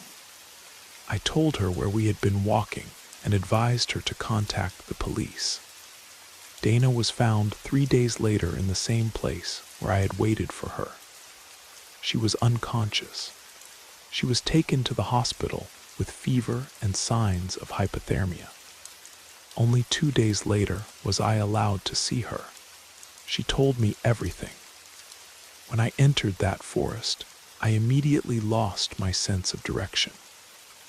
I wandered aimlessly for a long time until I came out onto a path, and with it to a hill. There were stone cups laid out in a spiral. In the middle of the pattern rose a gray monolith, and on it was nailed a huge deer skull. It seemed that blue lights ran along the antlers, and the eye sockets glowed red. And then I saw a boy about 6 years old. He was crying and calling me, "Sister, where have you been so long? Take me out of here. It's scary here." I heard barking behind me. I turned around. My dog Rex, who died 5 years ago, was wagging his tail joyfully, as if calling me to follow him. The boy whimpered, "Don't leave me, take me with you." "Okay, let's go," I replied. His hand was cold as ice, but it held my palm tightly. We followed the dog. When we came out to the place where I left you, I felt a terrible stench. I looked around and was horrified. I was holding the hand of a dried corpse. Instead of a face was a skull covered with skin. I screamed, and then skin began to fall off the body, turning to dust. The bones fell to the ground and immediately crumbled too. The clothes rotted before my eyes. Only a medallion from the neck remained. I reached out and took it. My hand was pricked by cold. I heard a voice in my head. "Bring a child, leave her to me. I will give you the power you dreamed of, and if you don't bring one, you will die." I was shaking with horror. I looked around. The dog had also disappeared. There never was one. Tired and exhausted, I fell to the ground. I don't remember anything else. What do the doctors say? They found bilateral pneumonia. They say I'm recovering. But on the first day, it seemed I had no chance. In my blood was a very low level of white blood cells, like with radiation sickness. They had to transfuse blood to save me. Dana fell silent and added, "You know, I don't want to be a witch anymore. That deer skull came to me in dreams and called me to the forest. I'll never go back there. I don't want to gain power at the price of a child's life. You mentioned a medallion. Do you have it?" "Yes, I'll get it now." Dana searched in her pocket and handed me a small copper oval on a leather cord. There was an image of an angel on it, and on the back side was written, "Cyril's Workshop, year 1814. He called me sister," Dana remembered. "Maybe I look like her. She brought him to the forest to get power. He stayed there and couldn't get out. I would never do that." "I know," I said to Dana and squeezed her hand. Her hand turned out to be cold as ice. I looked more carefully. Dana seemed transparent. Through her body, I could see the bed with the rumpled blanket. I trembled. A scream flew out of my throat. I quickly ran out of the ward. Something fell at my feet. I looked down. On the floor lay that same medallion. I looked around. The ward was empty. Dana had disappeared as if she had never been there. I went to the duty room. The nurse, hearing about Dana, looked at me in surprise. "Didn't they tell you that she suddenly died last night? Poor girl. She was already recovering. Still so young, so pretty. She would have lived more. Her mother is." I left the hospital and headed home. She refused to bring her little brother, I thought. Maybe she paid for it with her life. That evil spirit killed her, took her to himself. I need to go to church and pray that he doesn't take me too. The local authorities never investigated the forest incident. The death certificate listed pneumonia as the cause, complicated by an unidentified blood disorder. Dana's mother quietly moved away within a month, selling the house to developers who turned it into a parking lot.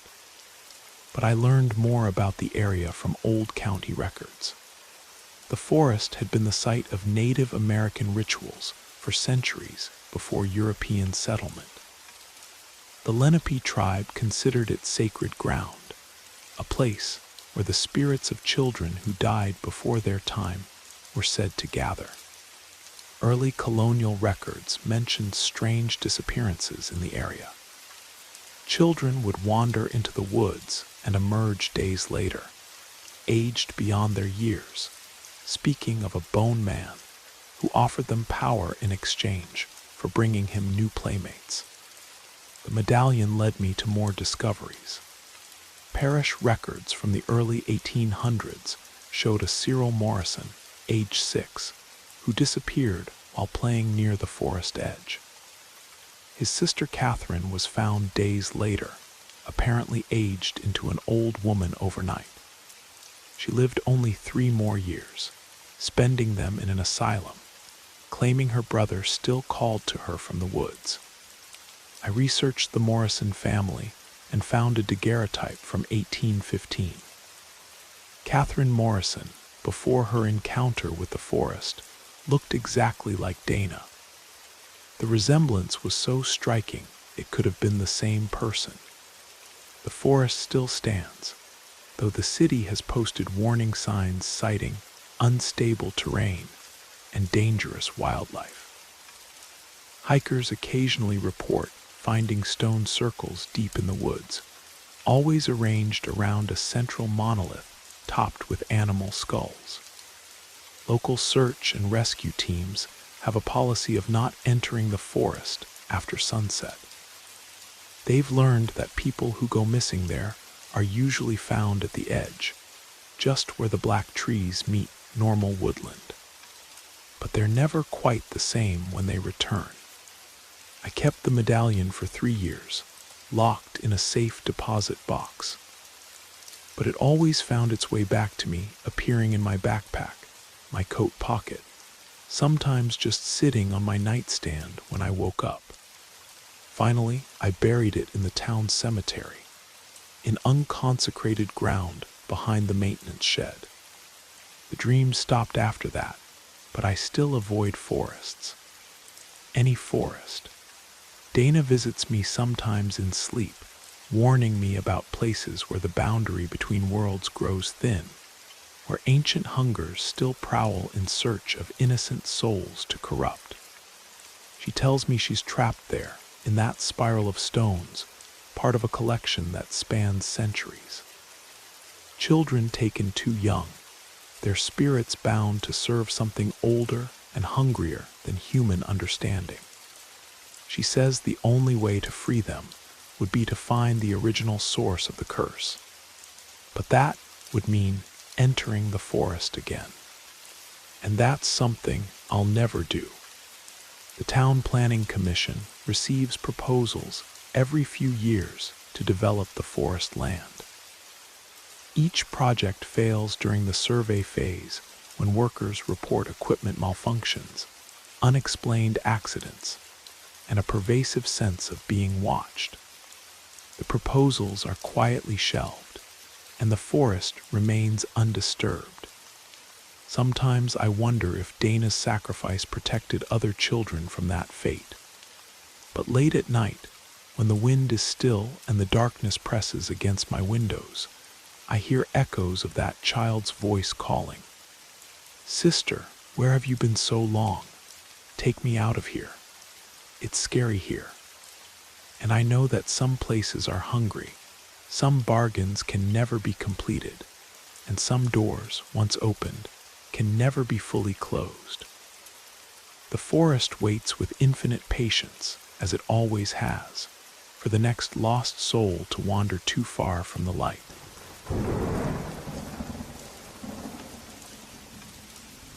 Maybe we should wait until morning. "The sun is setting," said Lisa, trembling either from fear or from cold. Around us from the cemetery side hung dead silence. Shadows crept from all sides. "Why wait?" Roman grimaced. "I'll keep my promise and then we'll go to the cabin for barbecue. I don't want to stay here any longer. Who cares whether you put a shot glass with bread or not? Well, your grandmother cares. It's important to her." "Lisa, don't start. I'm already tired and cold," Lisa whined. "Well, let's do the job and go to the car to warm up together." "Get lost," Lisa snapped. "You only have one thing on your mind. At least think about how we'll live when we get married. In my 4-bedroom palace, when Grandma dies. And there's also great-grandma who can barely walk, and Grandpa who doesn't understand anything. The house is rundown, not an apartment. What can you do? It's all my parents left me while they were alive." Roman took out a bottle of whiskey, poured a full shot glass, and put it by the headstone. Then he tore off a piece of bread and put it there too. "Here, I'll take a photo as proof." He took out his smartphone and took a couple of shots. Stupid custom. I hope the homeless won't take it. Where would they come from? This is an abandoned village. 3 houses have lights on. "Oh," Lisa gasped. "What?" "The bread, where did the bread go? Maybe a crow swiped it.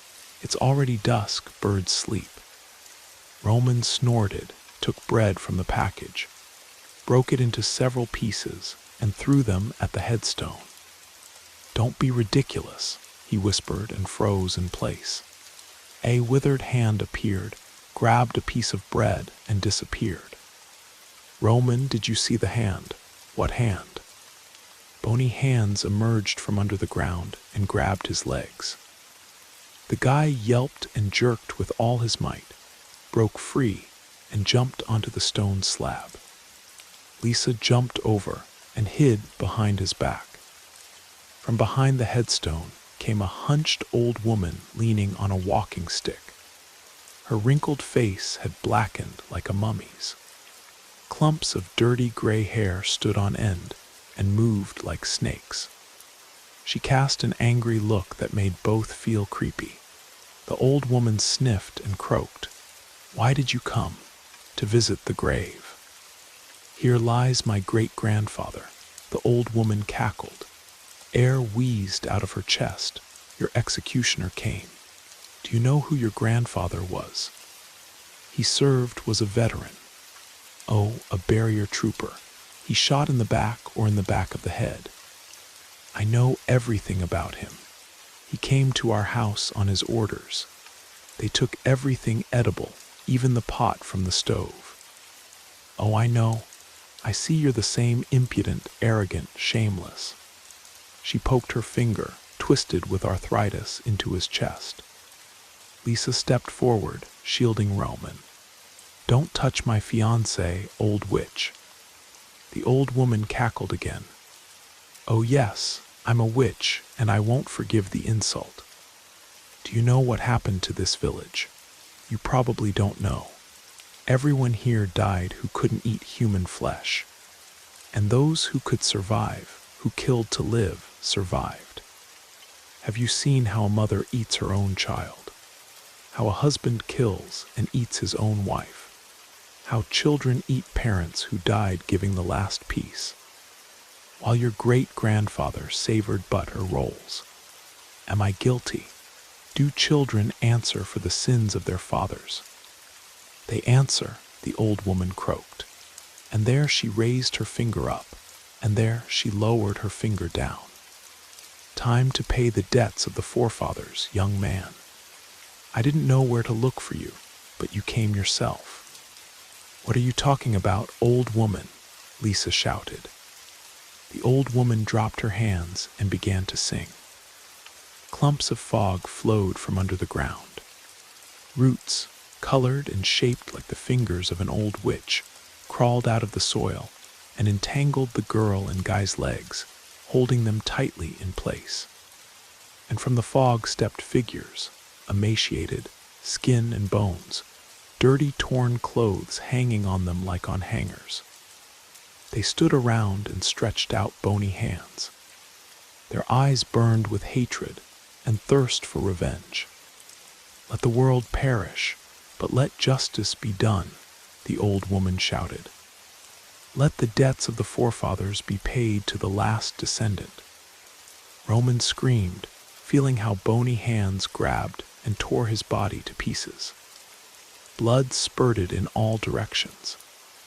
Eat and be satisfied, drink and be filled. The old woman screamed. Lisa felt her legs giving way, and she was losing consciousness. Lisa came to already in the hospital. What happened? She asked the nurse. A man from the village brought you. He said you felt sick. The girl tried to get up and whispered from pain. Her stomach and below burned like fire. Lie down, the nurse shouted. You lost the baby. What baby? You didn't know. Lisa shook her head and remembered everything.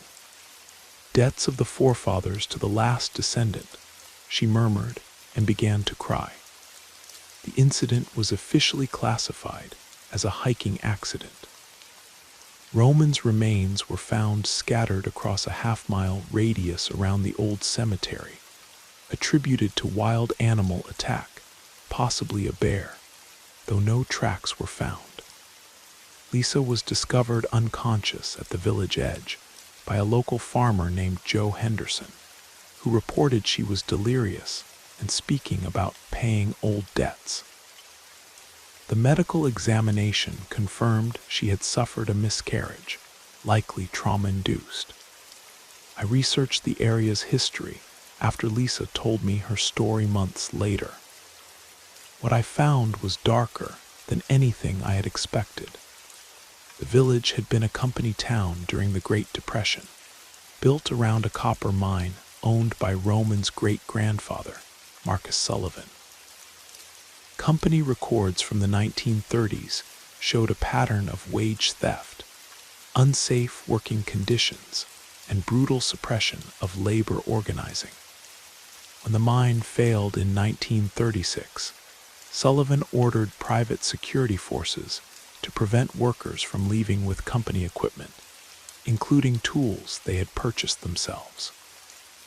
Families were trapped in company housing without pay, forbidden to take even personal possessions. Local newspaper archives documented what happened next. 23 people died that winter, most from starvation. Survivors reported that Sullivan's men prevented aid deliveries and confiscated food shipments meant for the workers' families. The most disturbing accounts came from a company doctor's private journal, discovered when his estate was sold in 1998. He described visiting families who had resorted to cannibalism to survive, parents who killed themselves rather than watch their children starve. Marcus Sullivan died wealthy in 1972, never having faced charges for what happened at the mine. He left his fortune to establish a foundation that built the suburban mansion where Roman had grown up, never knowing the source of his family's prosperity. Lisa moved across the country after her recovery. She changed her name and never returned to Pennsylvania. but she sent me a letter 5 years later, describing dreams where Roman appeared to her, warning her about inherited guilt and unpaid debts. The cemetery was relocated when the state built a new highway through the area. But construction workers reported strange incidents during the exhumation graves that appeared empty, but felt heavy when lifted. Sounds of singing coming from sealed coffins. Equipment that malfunctioned whenever they approached certain burial plots. The project was completed ahead of schedule when workers refused to continue night shifts. They reported feeling watched, hearing voices calling their names, and finding their tools arranged in patterns that spelled out words like justice and remember. The new highway bypasses the area where the village once stood. Travelers sometimes report seeing lights in the woods where no structures exist, or catching glimpses of figures standing in the tree line, watching the road with hollow, accusatory eyes. Local historians note that the Sullivan Foundation quietly disbanded in 2010. Its remaining assets donated to organizations supporting families of industrial accidents. No reason was given for the dissolution, but former board members reported persistent problems with their facilities, electrical failures, plumbing issues, and an inability to maintain stable staffing. The mine itself was sealed with concrete in 1985 after several fatal accidents involving exploration crews. The official reports cited unstable geology, but unofficial accounts describe workers who emerged from the tunnels aged beyond their years, speaking of voices that called from the deeper shafts. Some debts, it seems, accumulate interest across generations. Some sins echo through bloodlines, demanding payment from descendants who never knew the crimes were committed. And some places remember everything, holding grudges that time cannot diminish. The copper mine is still there, hidden beneath a modern industrial park. Sometimes, late shift workers report hearing sounds from below, the ring of pickaxes against stone, voices singing old Union songs, and the occasional scream that might be wind through abandoned tunnels, or might be something else entirely. Justice, the old woman had said, and perhaps she was right. But justice served by the dead rarely brings peace to the living, and some prices are paid in currencies the innocent can't afford to lose.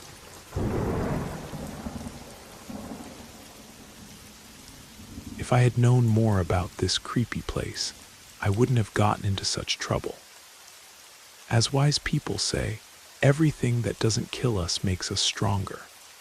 So I became strong, but the emotional wounds from what happened that horrible night will never heal. This story happened to me when I was still studying at college, about 8 years ago. After that terrible adventure, the city authorities decided to seal all entrances and exits.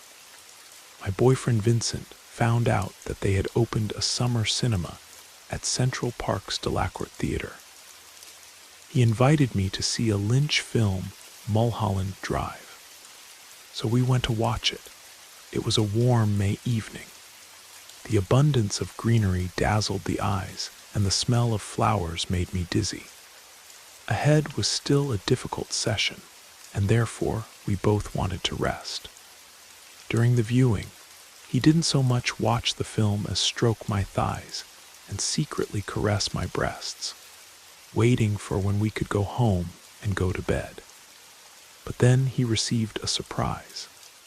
His parents changed their minds about going to the country house, which they hastily informed him about by phone. Vincent's disappointment and indignation knew no bounds. He even stopped his caresses and mostly sat silently next to me, putting his hand on my waist. When the film ended, he pulled me uphill to look at this place from above. The place was really impressive. Below us lay an old, semi-ruined amphitheater. The stage, made of old, heavily weathered brick, was tightly adjacent to the rock. Once lightning struck the stage, which is why the entire rock was covered with a web of cracks. The trees around stood as if enchanted, all leaning in one direction and twisted, as if trolls had twisted them on purpose. While we were looking at the scenery, the weather finally began to deteriorate. The gloomy sky began to cry with small drops of rain. Lightning struck very close. We almost went deaf. Vincent grabbed my hand and pulled me into a dark crevice in the wall. "Maybe this is unnecessary," I said, shaking off the water. "We're already soaked to the skin anyway. Why did you bring me here? We need to hide somewhere from this waterfall and spend the night here anyway. Among the homeless, this is the ultimate chic. Sorry, buddy, another time. I'm not in the mood. This place scares me. And it turns me on. In such places, they say, there used to be a shrine to ancient gods.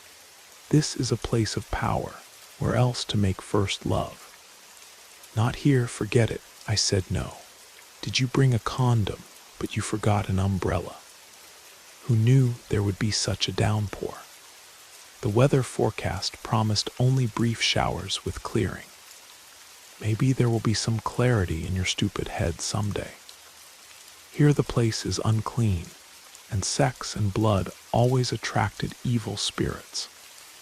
In the underground, it was dark and smelled of dampness. The light of the flashlight barely dispersed the gloom. Further than 5 meters, nothing was visible. Dirty water squelched disgustingly underfoot. I was shivering from the cold. Drafts walked through the corridors everywhere.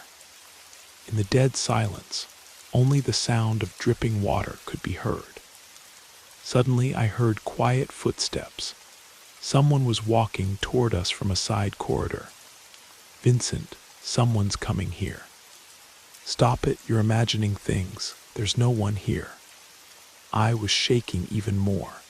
I opened my backpack and pulled out a sandwich. "Hello, master. We come in peace. We won't offend you. And you don't harm us. Take this food and enjoy it." I threw the sandwich on the floor. "You've lost your mind. We don't have much food, and you're throwing it away." "I didn't throw it away. I gave it to the master." "You believe in this nonsense. There's a master here, some homeless guy, and rats will enjoy the sandwich."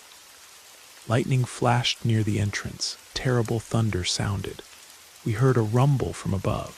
Stones began to fall. "Earthquake," Vincent shouted. "The entrance is also blocked." A strip of light disappeared. The quake buried us. And they say lightning doesn't strike twice in the same place. "What do we do now? Where do we go? Maybe the blockage can be cleared. I'll go look. Stay here." Vincent climbed to the exit, pushed the stones, and hit the wall in despair. "It's hopeless. There are such boulders that only a crane can lift. We're sealed up." I heard quiet footsteps in the corridor again. They were approaching. "Someone's coming here. Maybe the master." Vincent yelped and swore. "Damn, I cut myself some rebar." Blood was gushing from his hand. I was shaking. I was always afraid of blood. "Why are you standing there? Help me." He shook me by the shoulders. Blood dripped on my clothes. I screamed. The scream echoed through the corridors, repeating several times. Vincent took off his jacket himself, tore off a piece of his shirt, and bandaged the wound. "Well, we'll find another exit," he finally said. "There should be several of them. This is the underground of the fortress, and if the enemy captured the fortress, the defenders would need somewhere to escape. We went down one of the side corridors. Vincent stopped for a moment in indecision, not knowing which direction to choose. All the corridors looked the same, and then I noticed some drawing on the wall. It was a pentagram. "Let's go there. At least we'll get out somewhere," Vincent suggested. I didn't object, and with horror I noticed that the flashlight began to flicker. "The batteries are dying too fast. This shouldn't be happening," I said. "I recently charged the battery. I still have a lighter, but it won't last long." For some time we walked in silence, holding hands tightly. I was shaking from the cold. Finally, we came out into some room. The flashlight flickered one last time and went out. "Not scary, we're already here." I saw candles in the corner. The air in the room was surprisingly dry and cold. Vincent inhaled through his nose. "Smells like gunpowder. Looks like an arsenal was stored here." He lit one candle, then another. He gave me one candle in my hands and put the second on a stone. "Vincent, these candles are somehow strange. They're black," I noticed, "and I have a red one, Gothic." I looked at the wall illuminated by the flame and yelped. "Vince, there are pentagrams written in something red." Vincent came with a candle along the walls. "These pentagrams are everywhere, and here's a goat's head, and inverted crosses. And here's an inscription, 'Hail Satan.' Maybe this is a gathering place for Satanists. I heard about it." I didn't finish speaking. In the dim candlelight, a dark figure appeared at the entrance. It was a man of medium height in a black leather cloak. On his head was a hat that covered his face. He walked silently, almost soundlessly. I trembled, unable to scream or say a word. Vincent stood with his back to the entrance, looking at drawings on the wall, and heard nothing. The man silently approached him from behind and suddenly straightened his arm to his neck. A stiletto flashed in his hand. Then I saw everything as if in slow motion. The knife entered the neck to the very handle. Blood gushed, splashing the attacker. The knife must have cut the carotid artery. Vincent instantly went limp and fell to the floor face down. The man, covered in blood, turned to me. I screamed and tried to run to the exit, but he blocked my way. With one hand he grabbed my hair, and with the other he covered my mouth. The man smelled terribly of rotten meat. I felt nauseous and dizzy.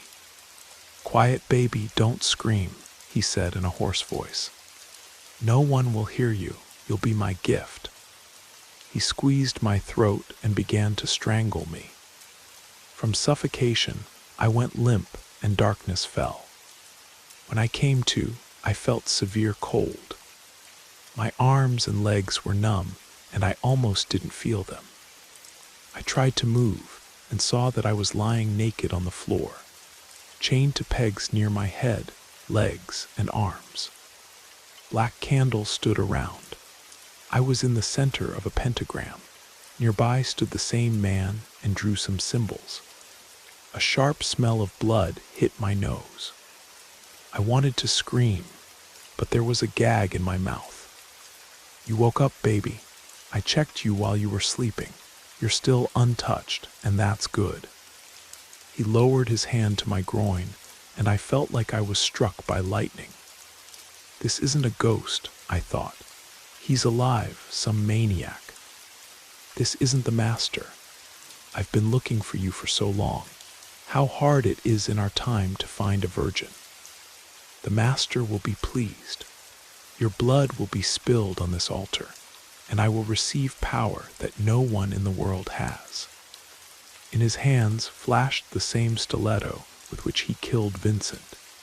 He knelt before me and made several small cuts on my stomach.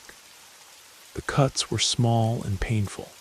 He breathed heavily and moved to my thighs.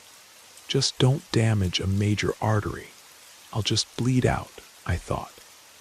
But the psycho knew his business. He cut very carefully, thoroughly, without touching important vessels. And now the main thing. He took off his hat and unbuttoned his cloak. Underneath, he was naked. His thin body evoked associations with a concentration camp prisoner. Sunken chest, sunken stomach, and ribs sticking out through the skin. All this made a depressing impression. The body smelled unbearably. I dedicate this girl to you, master. Enter me and into this girl through me. The candles flared up simultaneously, and I was finally able to see my tormentor's face. His mug was not just disgusting. It was hideous like an ugly toad that a fairy tale prince had to kiss. The face had an unhealthy gray-green color. It was covered with pimples, abscesses, and even warts. The biggest wart grew on the tip of his long, hooked nose. But most frightening were his bulging, close-set eyes. The eyes burned with a mad gleam, as if the man had drunk belladonna tincture. His voice thundered with echo from the walls. Mentally, I screamed, "Someone save me! Help! Now I am the master!" He shook in ecstasy. Suddenly, some shadow appeared behind his back. It was a tall figure in a dark robe. The face was not visible under the hood. The maniac turned around and yelped when he saw the stranger. "And who the hell are you?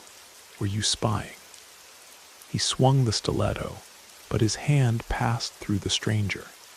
The maniac froze in place. "You're not the master. You don't look like the master," he screamed. The figure raised its hands.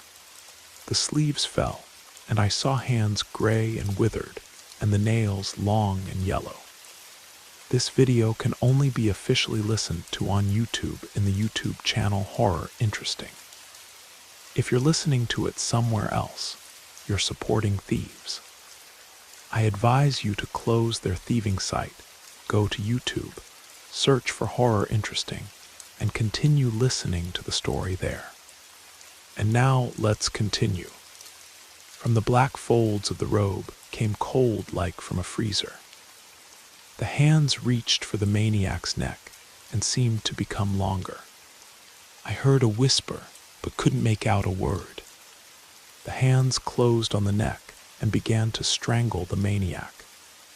He struggled in convulsions, trying to break free, but in vain. The figure in the robe held firmly like stone. The maniac wheezed and fell silent. And then I heard the cervical vertebrae crunch. The maniac fell to the floor. Blood flowed from his mouth onto the pentagram. My body burned as if with fire, and an electric current seemed to pass through it. I was shaking as if from fever. The figure again raised its hands. I heard the locks on the shackles click. My limbs were freed, and I barely managed to sit up. My legs were cramped, and it was impossible to stand. I heard in my head, "Thank you for the treat." The figure dissolved in the air like smoke. I looked around the room. Vincent's body still lay by the wall. At the bottom of the pentagram lay a pile of rags. The maniac had completely disappeared, as if he had never been here. Crying, I took clothes from Vincent's body. He no longer needed them. My shoes lay by the entrance. Somewhere in the corridor, meowing was heard. In the darkness, only eyes glowed. A black shadow darted toward me and rubbed against my legs. I petted the cat. It meowed and ran down the corridor, looking back as if calling me to follow, and I followed it. The cat led me out of the underground. I came out of a crevice on the Hudson River bank. It was already night. I was lucky to catch a taxi and asked to be taken to the hospital. I had money left in Vincent's jacket pocket. From the hospital, I called the police. and reported 2 corpses in the underground of the Central Park Theater. After that, my strength left me and I fainted. Then I was sick for a long time due to hypothermia and blood loss. The police investigation found Vincent's body where I said it would be, but the underground chamber I described was never located. The official report mentioned inconsistent witness testimony due to trauma and classified Vincent's death as the result of a vagrant attack. The Delacorte Theater was quietly closed for structural renovations that lasted 3 years. When it reopened, the underground areas had been permanently sealed with concrete. But construction workers reported strange incidents during the renovation. Tools would disappear and reappear in impossible locations. Electronic equipment malfunctioned whenever they approached certain areas, and several workers quit after reporting encounters with figures in dark robes who appeared in the tunnels at night. I never returned to Central Park. Even driving past it makes me nervous. Sometimes I see news reports about missing persons in the area, always young people who went exploring the park's hidden areas after dark. The cat that led me out became something of a local legend. Park rangers report seeing a black cat that appears near people who have gotten lost in the underground areas, leading them to safety. They call it the Guardian, and some leave food near the sealed entrances as offerings. I finished college and moved to California, as far from New York as I could get. But distance doesn't erase memory. In my dreams, I still hear that hoarse voice speaking of masters and gifts, still feel those cold hands breaking shackles in the dark.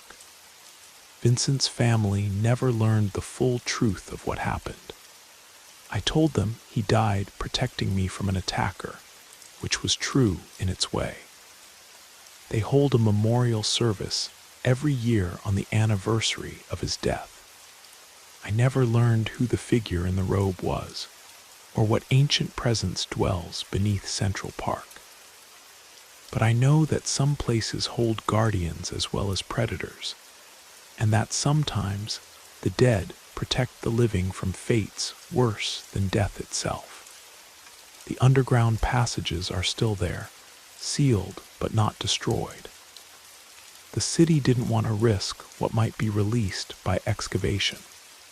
Sometimes, late at night, maintenance workers report hearing sounds from below, voices chanting in languages no one recognizes, and the echo of footsteps in tunnels that officially don't exist. They say the theater was built on ground that was sacred long before Europeans arrived in Manhattan. The Lenape tribe considered it a place where spirits gathered, where the boundary between worlds grew thin. Perhaps that's why it drew both predator and protector. Perhaps that's why some people vanish into its depths while others emerge unharmed. The underground keeps its secrets, and the city above pretends they don't exist. But late at night, when the park is empty and the moon is dark, strange lights are sometimes seen moving beneath the ground, and those who listen carefully might hear the sound of ancient ceremonies, older than the city, older than memory, still being conducted in chambers that maps claim were sealed forever.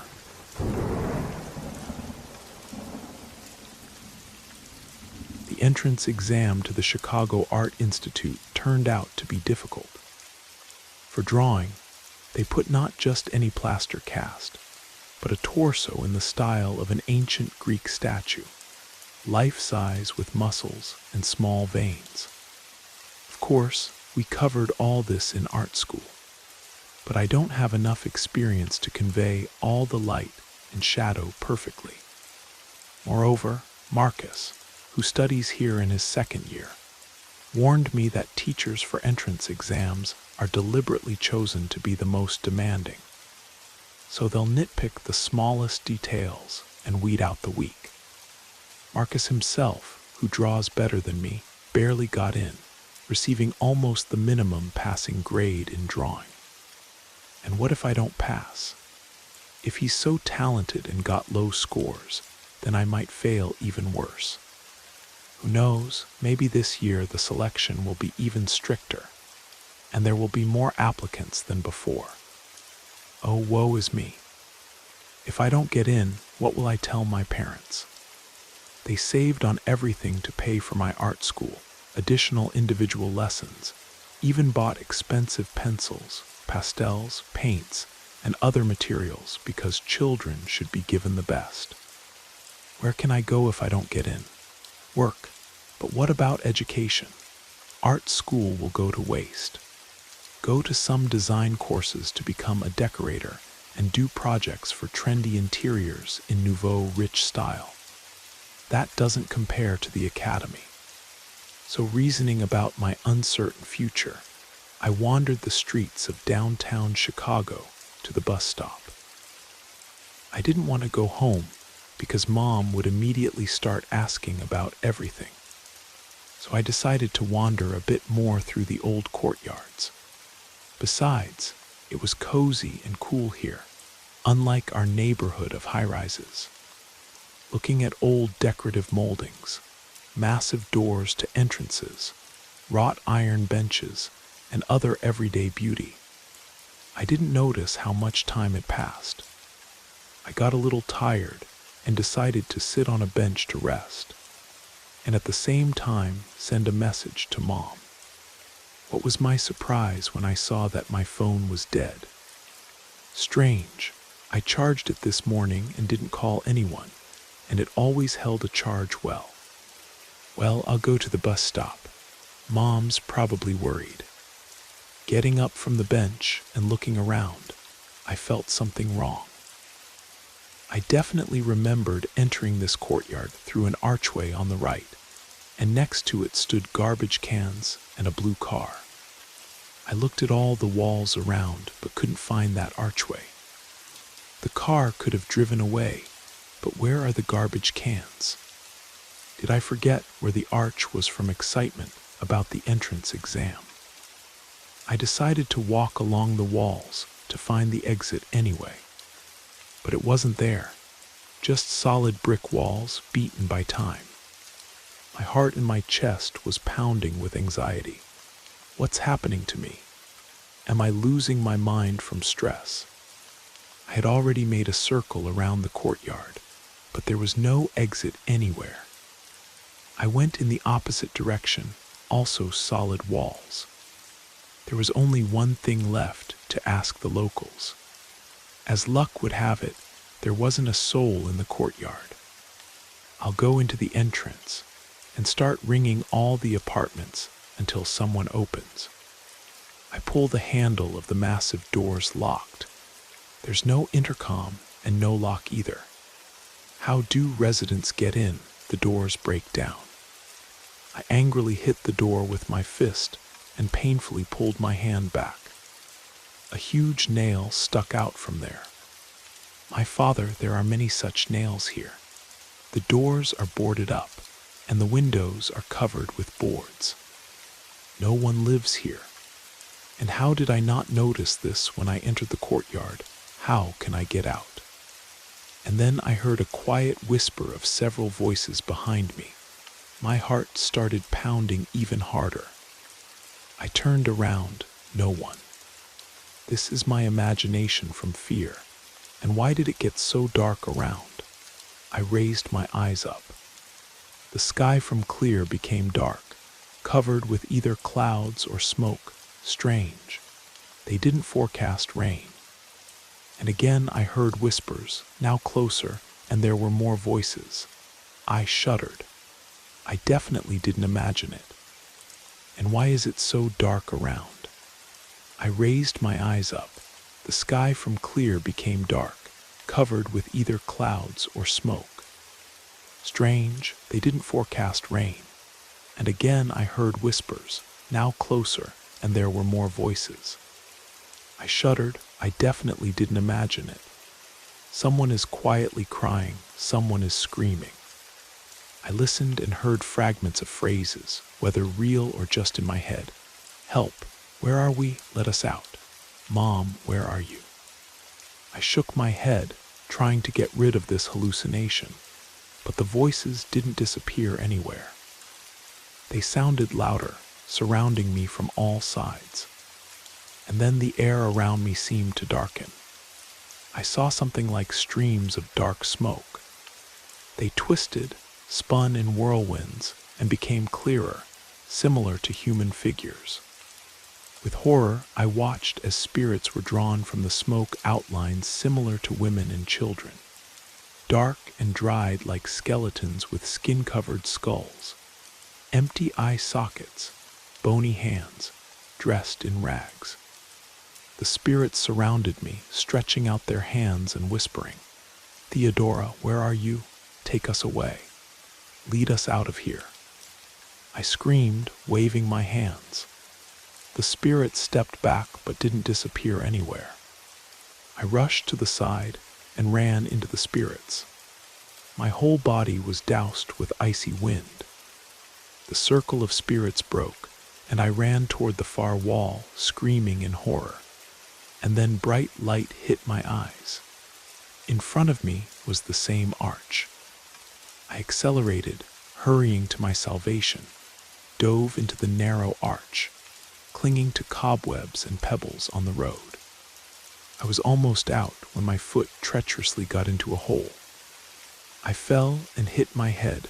Light was beating in my eyes.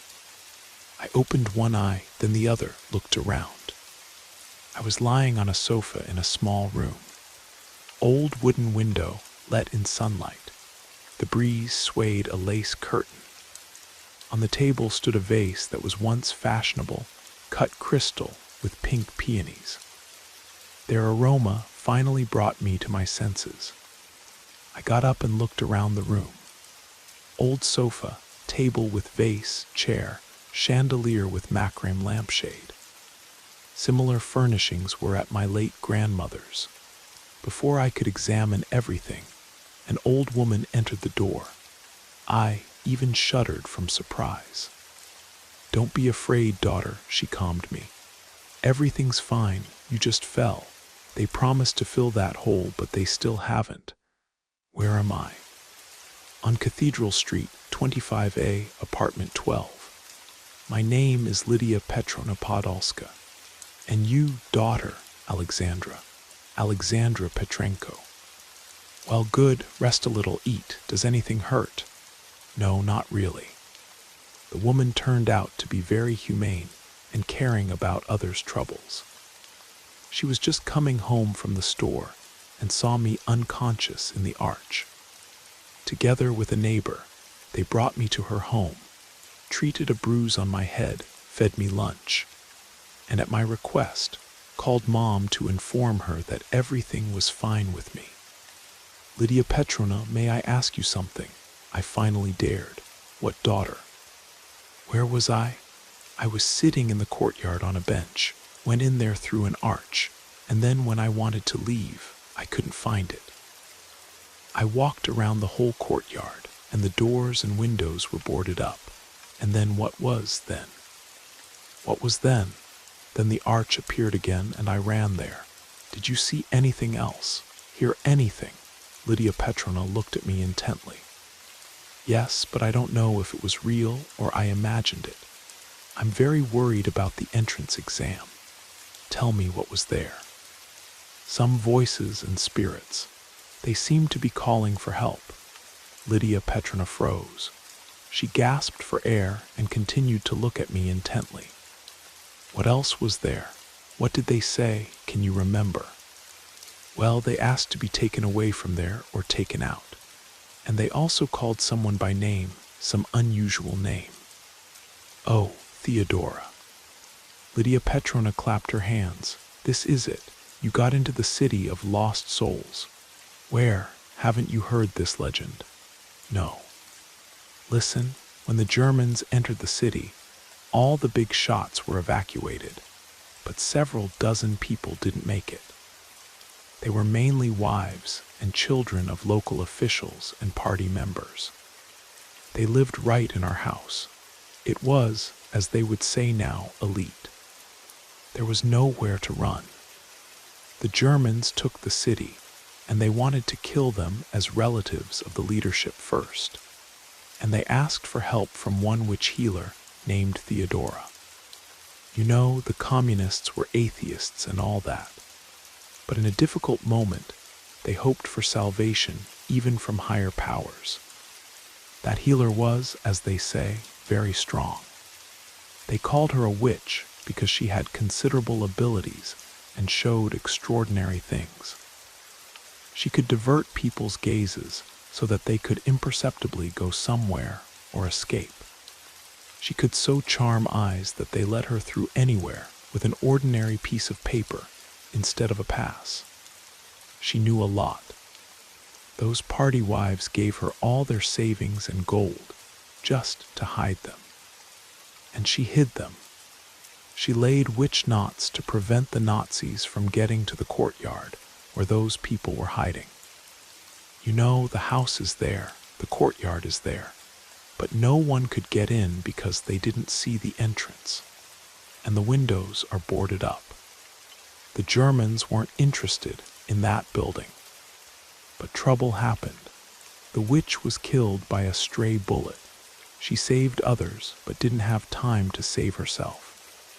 And there was no one else who could find those witch knots and untie them. The courtyard was outside time, and those who hid in it were trapped.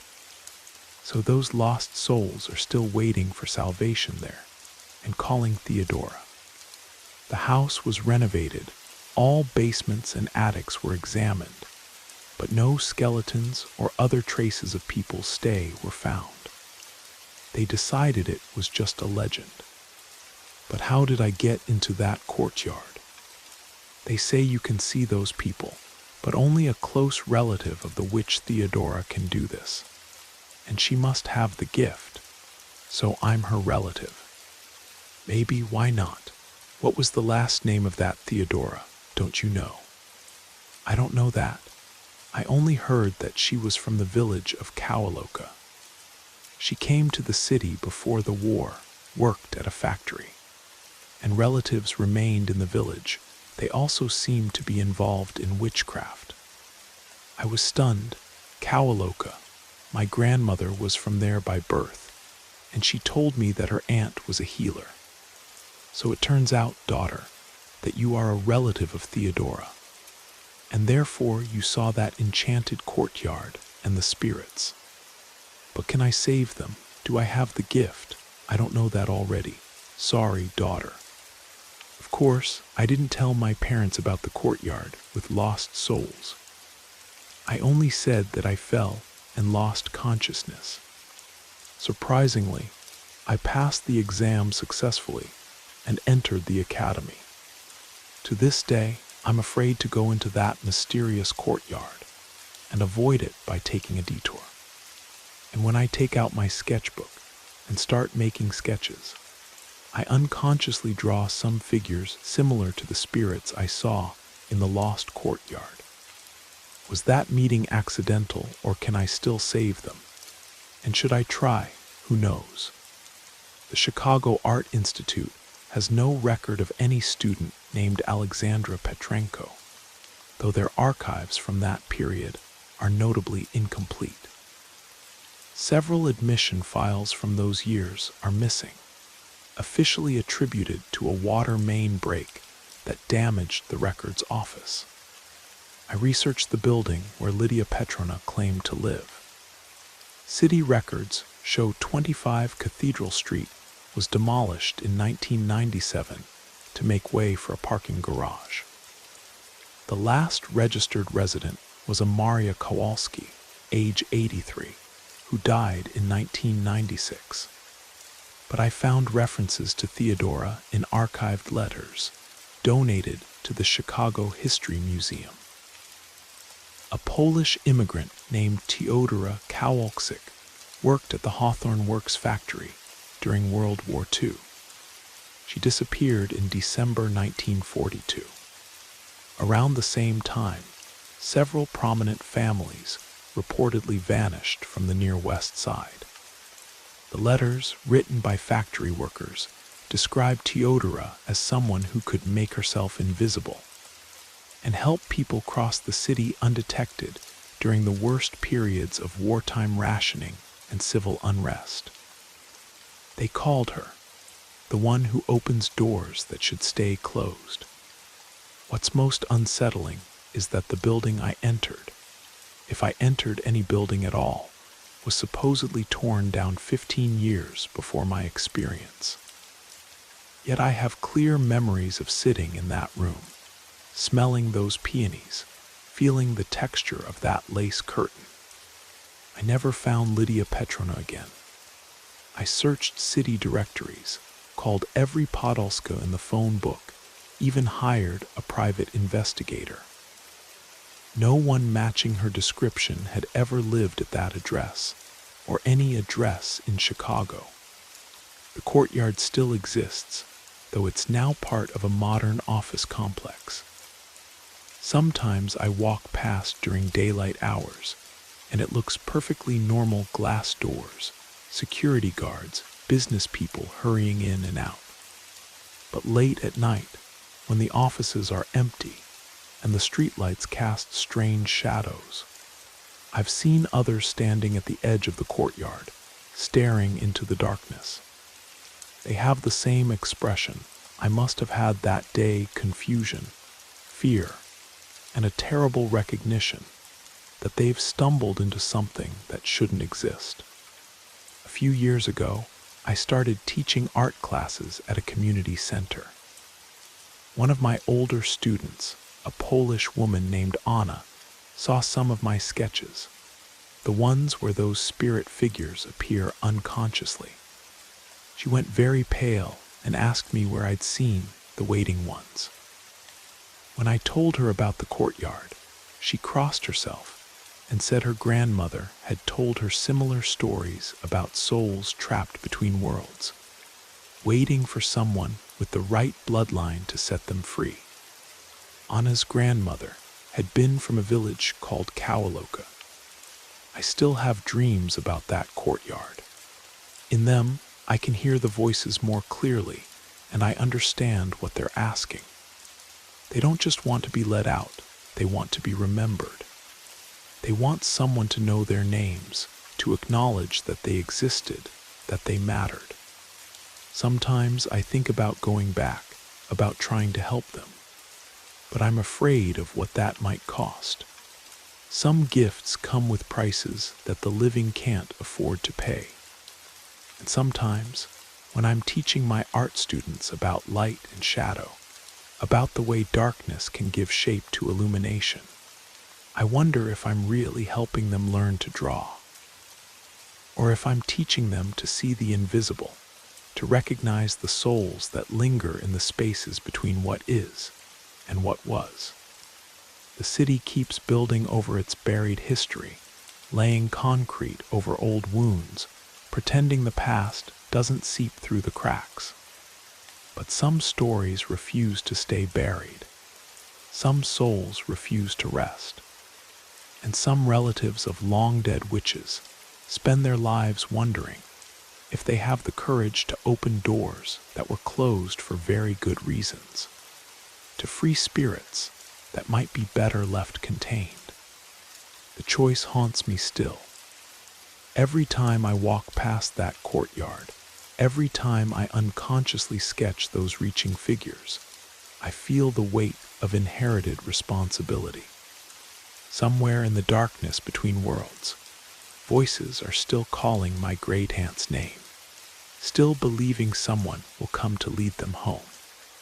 But home is a place that no longer exists, and salvation might be a gift too dangerous to give.